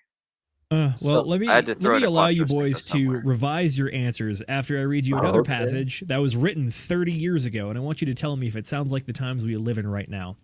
Okay. So this is the author talking about what it looks like when you're on that final trajectory towards the crest. He says political instability increases, and with it comes social disorder, internal violence, and international war. The cultural systems begin dangerously unstable, and internal conflicts of value and identity grow more intense. Things are specifically hard for young people who find it difficult to get good jobs or start a family. They also have choices to make. Some decide to have children anyway, outside of marriage. The proportion of children born and raised outside of marriage increases rapidly. Other young people turn against social institutions or merely turn away from them. Crime increases. The consumption of drugs and drinking goes up. People of age and wealth have very different experiences and do not understand why their own children are so troubled. But the young and the poor, especially the working poor, are driven to despair. Hey Nate, Wait, you're a this was Scorpio, all right? when it's going up? Yep, this is the approaching of the crest. Hey Okay, Nate, so I got a that's quick okay. question I for didn't you. catch that one. That's a little bit newer on my end. I got a question for you, Nate. You're a Scorpio, right? Do you feel as if your self-expression is being stifled? Perhaps you need more time to choose a direction in life. Today, you can expect to feel a lot Well, of I'm pressure gonna for mute someone you. close to you, and you will feel No, forced my to friend, that's satisfy enough. this person's demand. Annoying as this be, you can take comfort in the knowledge that he or she has your best interests at heart. Let me read up another fucking horoscope that just basically generically describes everyone everywhere. All right. Now is the time to be thinking about your professional orientation. You may need to get some more fun in your life and experience pleasures. Oh, it timed me out because I have to pay for it. All right. All right, let's get Oh, to the thank point. you. What God you're for that. reading? What you're reading, Zenith, is some bullshit that can be used to describe just about every fucking thing. That's why I pulled up some horoscopes. It's because like, oh wow, the young people are gonna feel, like, oh, I don't know what to do. Oh, I need to make decisions. Now's the time to plan things. It's like, what the fuck? Yeah, I mean, Will's got a point. That sounds like you're just describing young people. That's well, that's no, what the they whole do. fucking thing that you were reading, Zenith. There's gonna be political unrest. There's gonna be like people that don't know what to do with their lives. It's like, dude, this describes all the time, as far as I'm aware, right? Like, I mean, perhaps I'm just naive because I've only lived on the top of on the pinnacle of the whatever the hell, right? And because there's nobody like going around eating other people or shoving hot pokies up through king's buttholes or whatever. Like, but I do think that Zenith, I want you to read it to me again with the frame of mind that this like literally describes everything at all times, because that's what I will respectfully disagree with you because Okay. inside you, I think you're half correct, which is some of those things are the things that everyone hears all the time, no matter what generation you're in.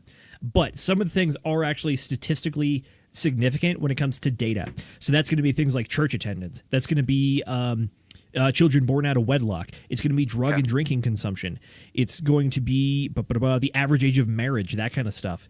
And it's also going to be like literal crime rates, internal violence, international warfare. Like these are measurable things. But I understand the idea that you have with the sentiment, because believe me, I pull the exact same horoscope line with people as well. I'll be like, I think you're just describing the human condition. Like, yeah, bro. But the point of me reading that passage to you guys is I wanted to ask, does that sound like the 1990s or does that sound like right now? Yeah. That's the thing.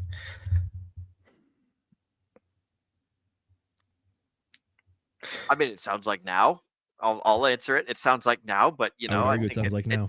It also sounds like the 90s. It probably also sounded like the 80s. It's probably gonna sound like the 2030s. Well, it was a little bit different back then, technically. Sure. The idea that I ended up getting was that when you look at what causes the downturns, it seems like that started probably right around the end of the 1980s, and so it almost seems like the news cycle started right around the 80s.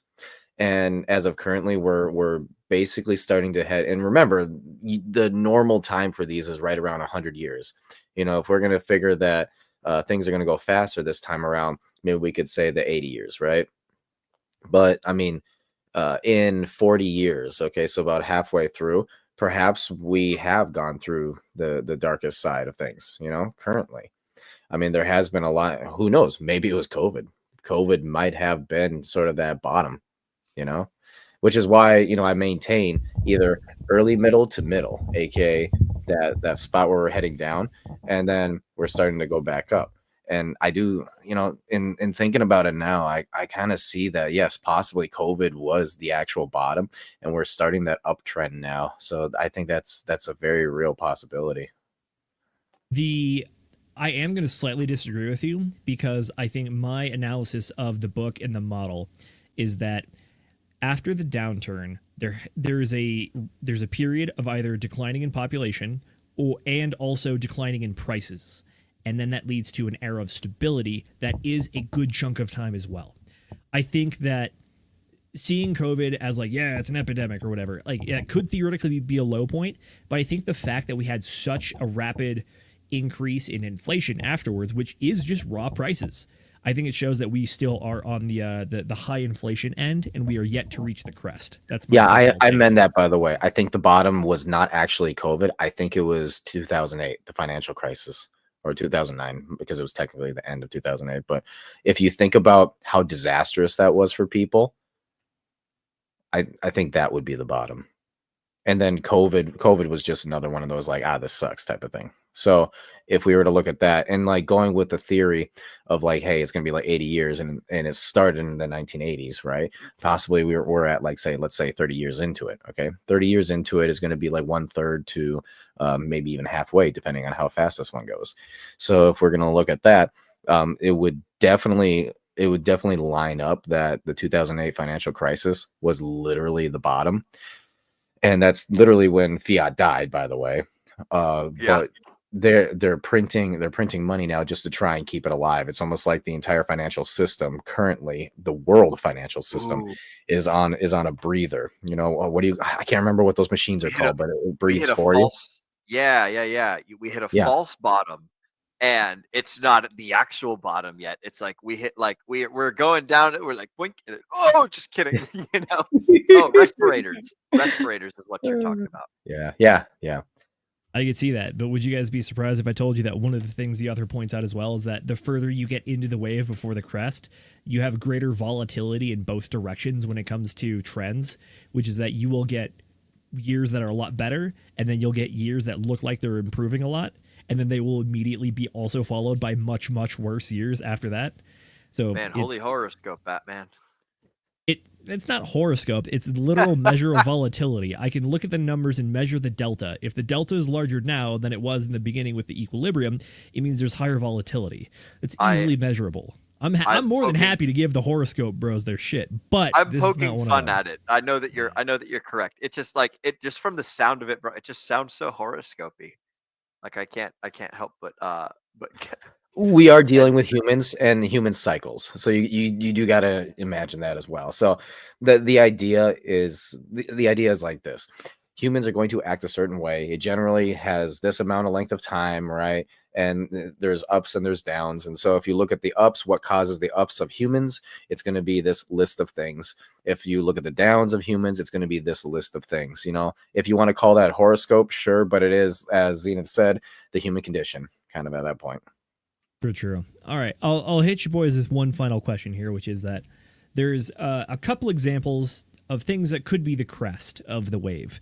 So here we go. We see that the Great Wave crested and broke with shattering force in a cultural crisis that included demographic contraction, economic collapse, political revolution, international war, and social violence. These events relieve pressure that has been set the price revolution in motion. The first result is a rapid fall of prices, rents, and interest. This short but very sharp deflation follows by an era of equilibrium that persists for 70 or 80 years. Long-term inflation ceases, prices stabilize, then decline further, then stabilize once more. Real wages rise, but returns to capital and land fall. And then additionally, we have some more examples. He says, finally, a triggering event that might have caused a minor disturbance in another era now creates a major crisis. The trigger itself might be a change in weather, the heavy rains of the early 14th century, or the cold years of the 18th century, or drought in the 20th century. It might also be an epidemic or a war. It could be a malevolent monarch, an incompetent president, or an irresponsible demagogue or dictator who is only driven by their own malevolence. More often and more dangerously, it's often a combination of disasters. Whatever they might be, these small events have sweeping consequences. So, if you to gaze into the crystal ball, do you think that the current wave is at more risk for one of those than the other? Which is are we going to be weather dependent? Is it going to be human folly? Going to be a combination of many things? Human folly. At this stage, Classic. I think it'll be human folly. Like I don't want to get into HARP and, do we purposefully leak, bioweapons from human labs and shit.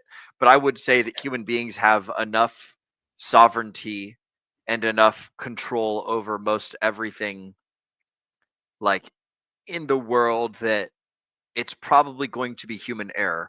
It will probably not be a biological, like we can tell when the volcano's about to erupt, we know when the hurricanes are coming. We understand a lot of these things. I think that, like, it's more likely that some person's going to be running around with scissors and trips because they're being a dumbass than it is like they're going to be struck by lightning. You know what I mean? So I would chalk it up to human incompetence, most likely, as the thing that sets off this new wave. What about you, Nate? What do you think? I would have to agree. Based on the Kardashev scale, Kardashev scale. Technically speaking, we should be right around 0.8 on that scale. And as everyone knows, the Kardashev scale has. Yeah, I was going to say, I don't know what this is. Can you explain it for the folks at home? So Which is actually type 1 civilization is Okay. You have complete control over an entire planet's energy source. Type 1 is, Yep. So type 1 is utilize all the energy available on a home planet. Type 2 is a home star. Type 3 is a home galaxy. You basically utilize all of the energy and things that you can use it for. So based on our as you say, sovereignty, right? Where do we rank on that? It's about 0.8, right? So at this point, like, for the Earth to cause such a terrible thing for us is really not going to happen. It's going to be human invented. Now, human invented, could that be like, say, AIs, right? A lot of people are scared about that. Is it going to be nuclear? What could it be? Don't really know. Don't really care. At this point, though, we already understand that. And in fact, to be truthful, I do believe that the next big issues that's going to be brought up is going to be that we find out that AIs are actually, once AGI has come out, they're going to be more on, let's just say, the good guys, and humans are going to be like, wait a minute, you can't just go off and do your own thing and try to help humanity and turn us into a type 1 or put us on the type 2 scale. Now you can't do that. You need to follow what we, the elites, say. and they're just basically going to go tell them to stick it somewhere, you know? So I kind of see that happening.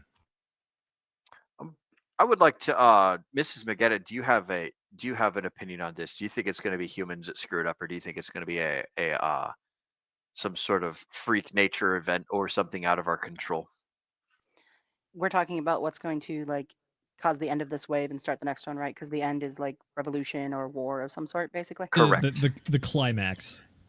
Yeah. Gotcha. I definitely think it'll be human this time around. I just think there's too many opportunities for that to be the case. We have things like nuclear weapons around now. The technology that we have today versus, you said this wave started like when? It's been going on for more than 100 years at this point. Yep. Yeah. So the technology back at the end of the last wave versus this new wave, I absolutely see it ending in fire and human created fire. There's too many kids running around with scissors and not enough lightning strikes. There you go. That's fair. I think those are all very good analyses, but I do want to hit you guys with one final question before we get out of here. So part of the wave theory is that this is all inevitable.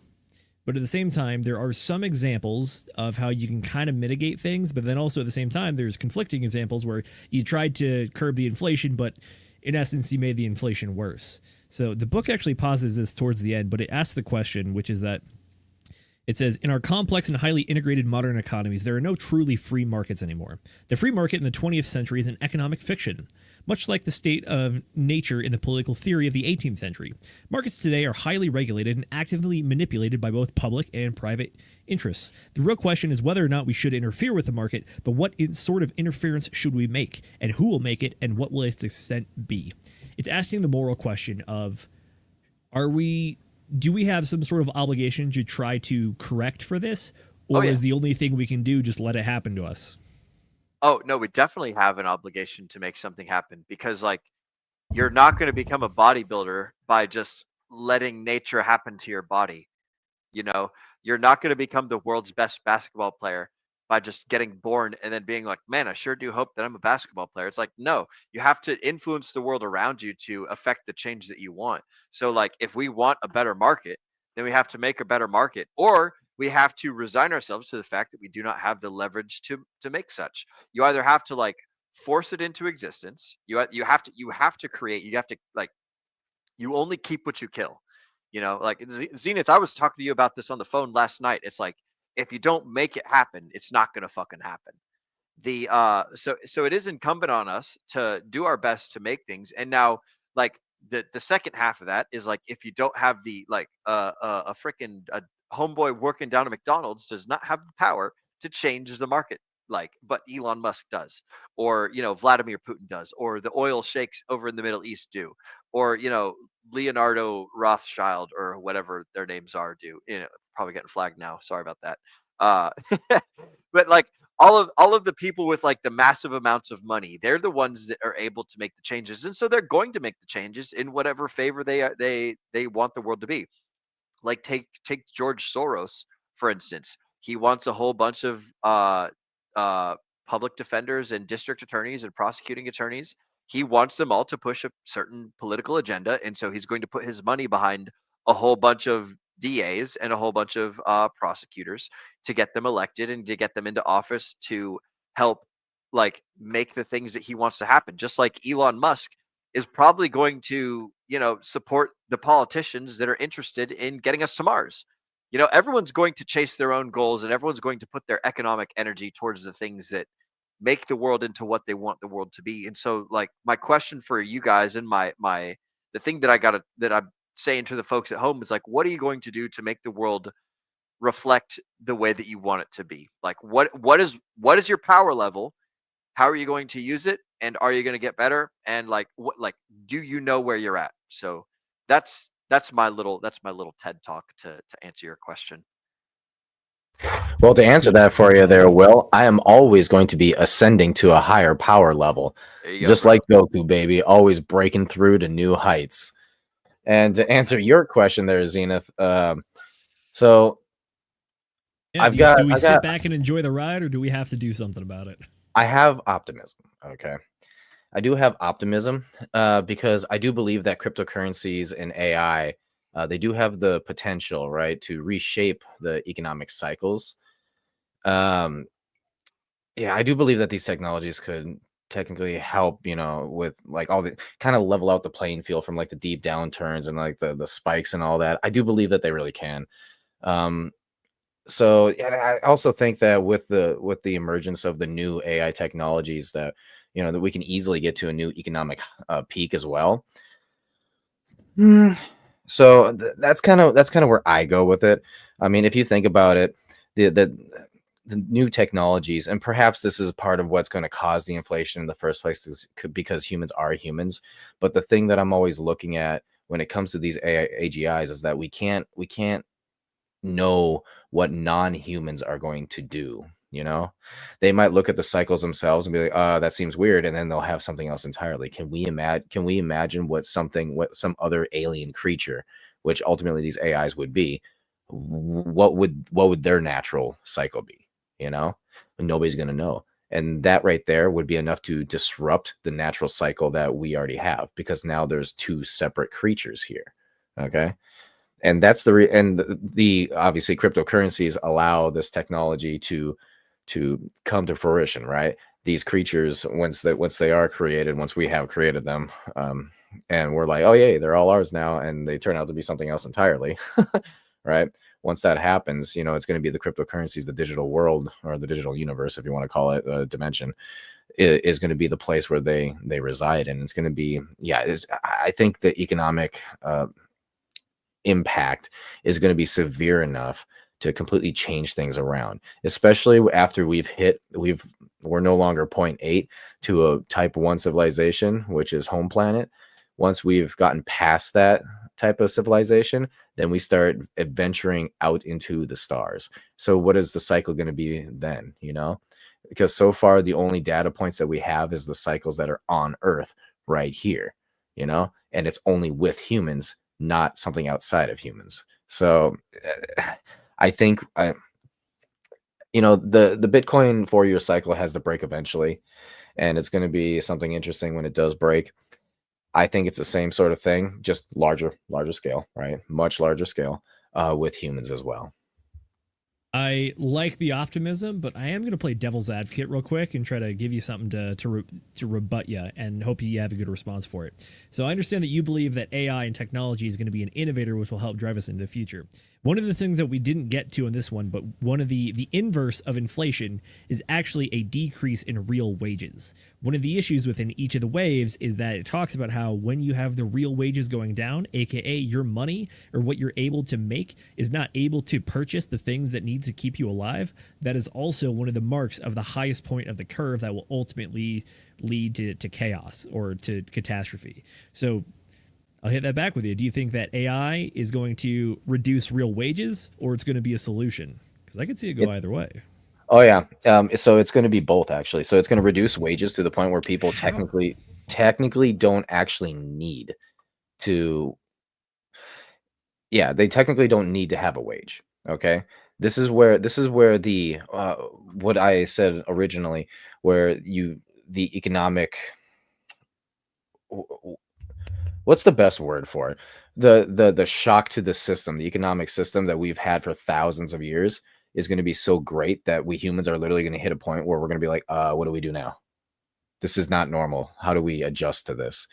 I mean, think about it this way. If you have a bunch of robots literally doing all the ththings, and are smart enough to do all the things that humans would normally do, what does that leave humans? It leaves them with just the creative ability, right? There's the physical working ability that humans have always had to do a thing no longer becomes necessary, because that's ultimately what it is. You're trading your work ability for money and able to live or provide for your family for things that you need, right?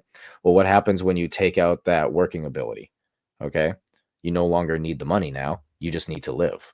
Well, if there's something else completely giving you the ability to live, then what? Well, all these things will be free. Everything will be at zero. So where's the inflation going to happen? Well, it's going to become that the new economy at that point is just going to be attention. It'll be attention, and it'll be other humans wanting to see other humans, and that will become the new money. So maybe we can have an argument or a conversation about that, right? Because that's going to be a bit different. But I think money as we know it is going to completely change. I agree that it'll change. Mr. Obvious is obvious. I thought there was a part 2 to that one, Will, but No, I mean, I'm not. it will change. Yes. I don't know what it's gonna be, bro. Like, if you'd have asked me, if I was an adult 20 years ago, and you'd have asked me, hey, do you think there's gonna be like some fucking magical online bullshit that everyone's gonna be like, oh yeah, that's worth $75,000? I'd be like, no, that's silly. You know, like I'm not gonna try and pretend to predict the next thing because I know I'll be wrong. Maybe the fucking the currency of the future is the fucking United States the United States of America, one die. Well, you know, that is an excellent piece of wisdom you have there, believing that it's very hard to predict these things. You know who else shares that sentiment with you? That's right. It's none other than David Hackett Fischer. In fact, he finishes off the book with an excellent quote that I want to bring here.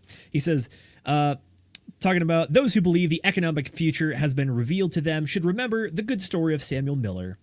They might also reflect on the wisdom of another guy who observes that the most common qualification of the economic forecaster is not in knowing, but in knowing that he does not know. His greatest advantage, though, is that all predictions, right or wrong, will soon be forgotten.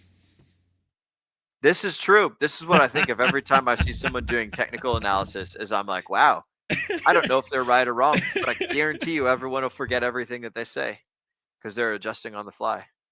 There you go. That's true. I mean, that kind of summarizes the book up pretty well for me, which is like, did we just spend 258 pages doing statistical analysis of data from over 800 years to try to determine the trajectory of our lives and our children's lives? Yes. At the end of the day, are we going to get it right? Most likely not.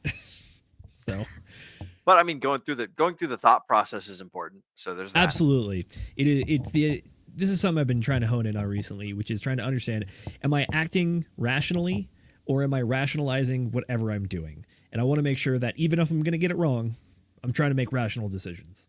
Yep, I like it. All right, Will, hit us with the thing.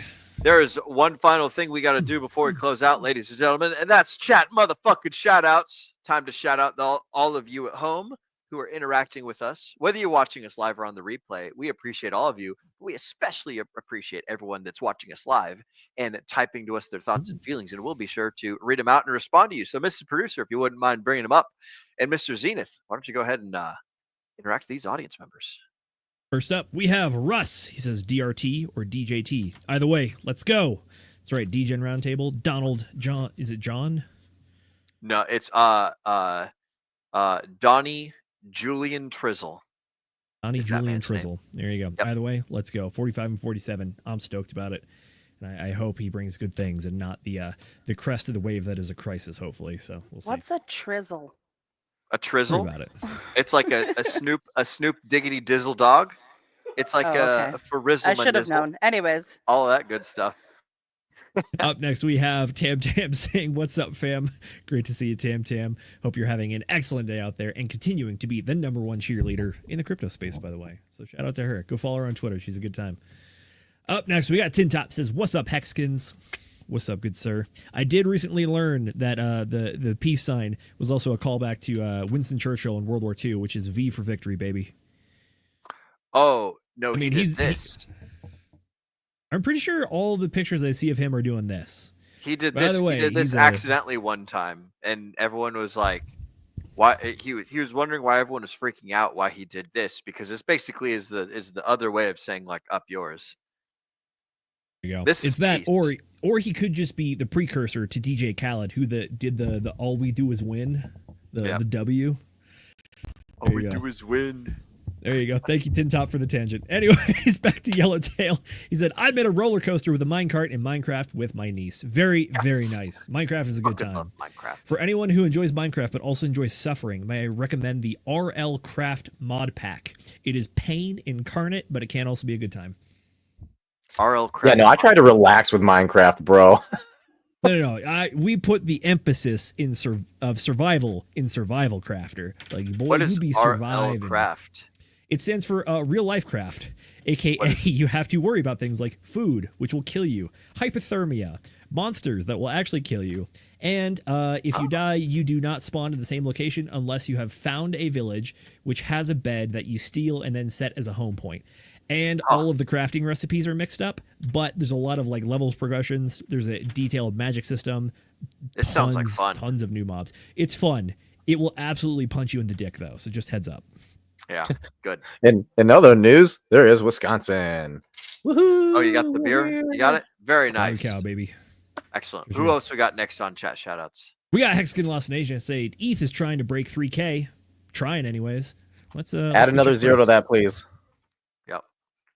Right now, Ethereum is sitting at $2,976, which is the high of our. We've had a continuous 4-day pump, although the pump is declining in size. However, we did just break through the 200-day moving average, which I think is an important momentum indicator, and I do believe there's a good chance we actually go back up to our old trading range of between 2,850 to like 3,800. So, good eye on you.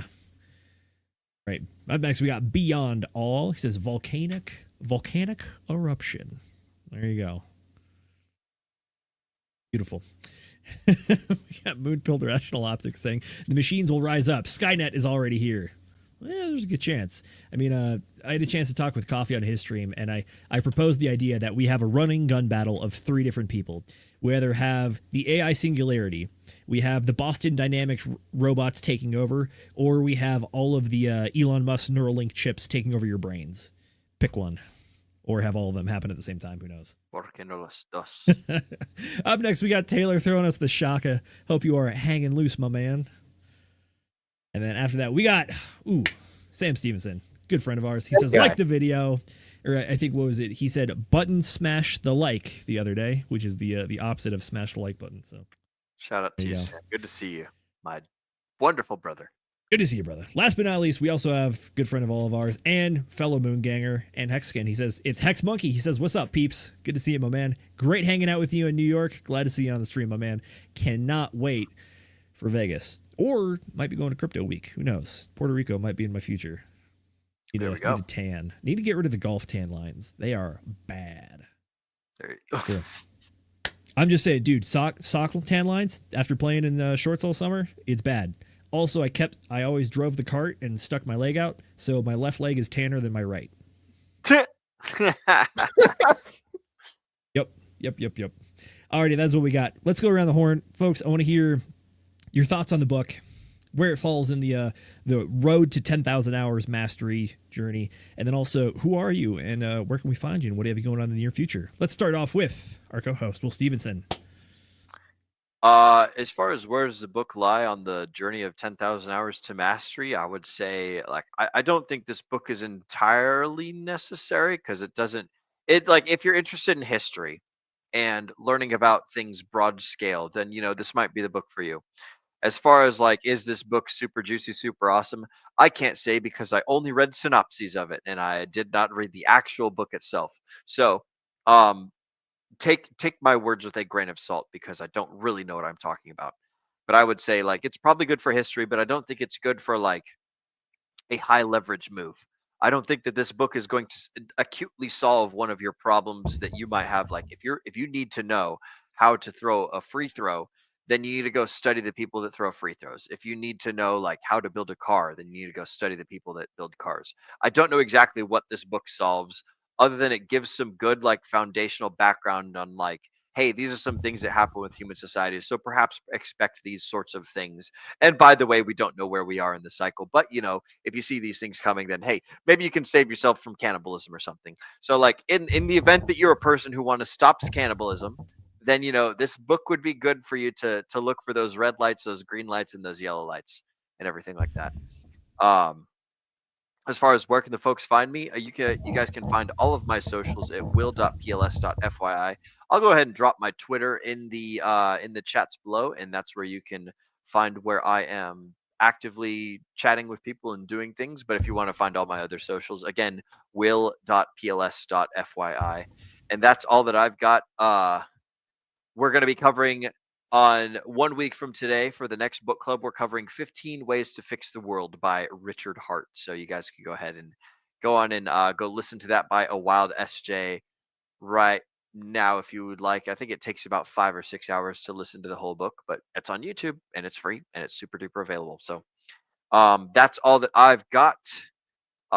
Nate, where can the folks find you? And 10,000 questions, and what have you got in the 10,000 hours, and what do you got in the near future, my friend? Yeah. So, I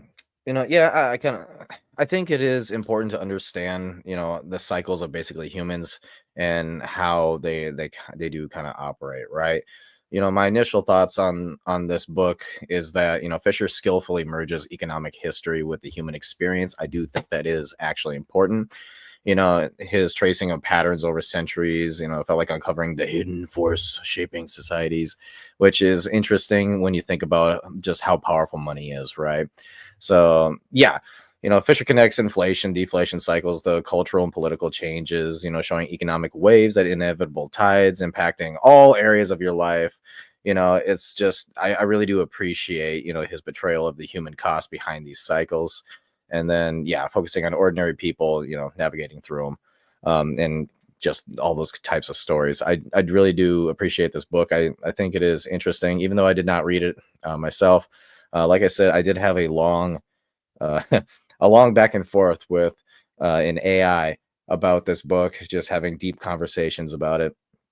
And it was really interesting that, he would go and write out a book like this. However, we do need to be getting over to the Discourse Syndicate. Yes, over to the FN Hangout. So I'm going to keep this a little bit short. Go ahead. Just anything having to do with the Ascending Man, you can go ahead and find me on Twitter, Instagram, and or YouTube. It's all the exact same. My YouTube is actually right there. It's the specifics.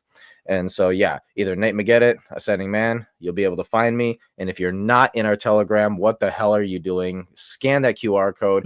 Get in there.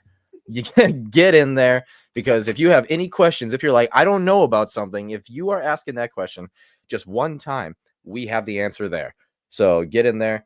And then I'm going to go ahead and pass it over to Mrs. McGettit. Where can the people find you? And what do you think about the book?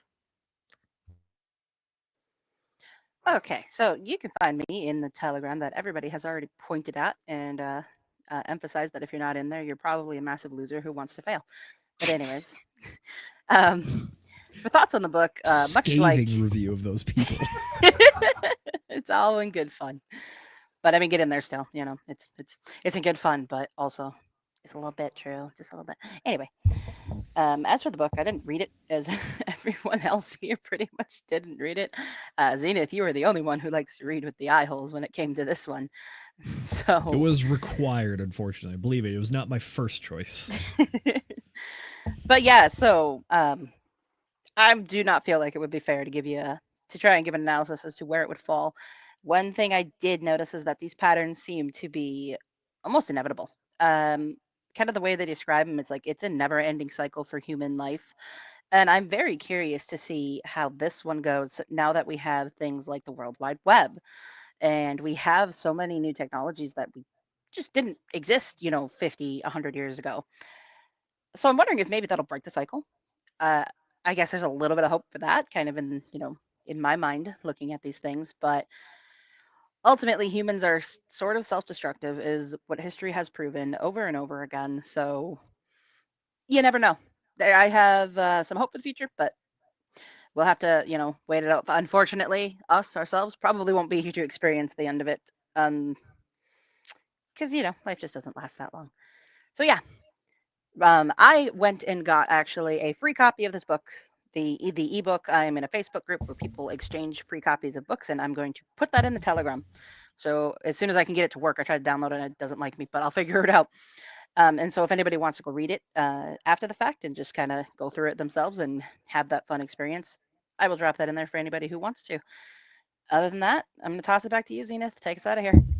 Much appreciated. Yeah, for the folks at home, I mentioned before, the book is in 5 or 6 chapters. You have introduction, the 4 waves, and then you also have the conclusion. In my personal opinion, even if you've only listened to us talk about this here, if you can get your hands on a copy or a free version, go read the conclusion chapter, because it ties together everything and actually does a very good summarization of the waves and some of the similarities between them. But it also talks about the way that the waves are analyzed. And the author specifically talks about the 7 different lenses that people can use and how they might explain a few of the waves or a few aspects, but there's no one analysis that conducts all of the correct analysis and can explain everything. So it's a combination.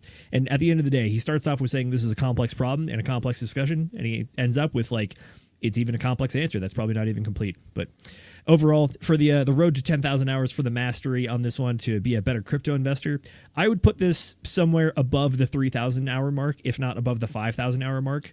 I'll put it this way. This book does talk about currencies, the cycles of currencies, the cycle of prices within different waves, and understanding where you are in a wave or a cycle might help you make better moves, but that's going to be a very advanced move. It's definitely not going to help you in your first crypto cycle, but it might help you plan out your second, third, fourth, or even all the ones later down the line. So that's what I got on this one. I know I personally came into this book with very high expectations because I highly recommended, spoken highly about, but at the same time, I gaslight myself into liking the things that I think I'm going to like? Yes. At the same time, did I enjoy the book? Very much so. I will be rereading this and I will be reanalyzing my notes, and I'm very excited to do so. And by the way, literally half of the book is appendices. So like the book ends here and this other half is all just appendices full of data and more analysis of said data.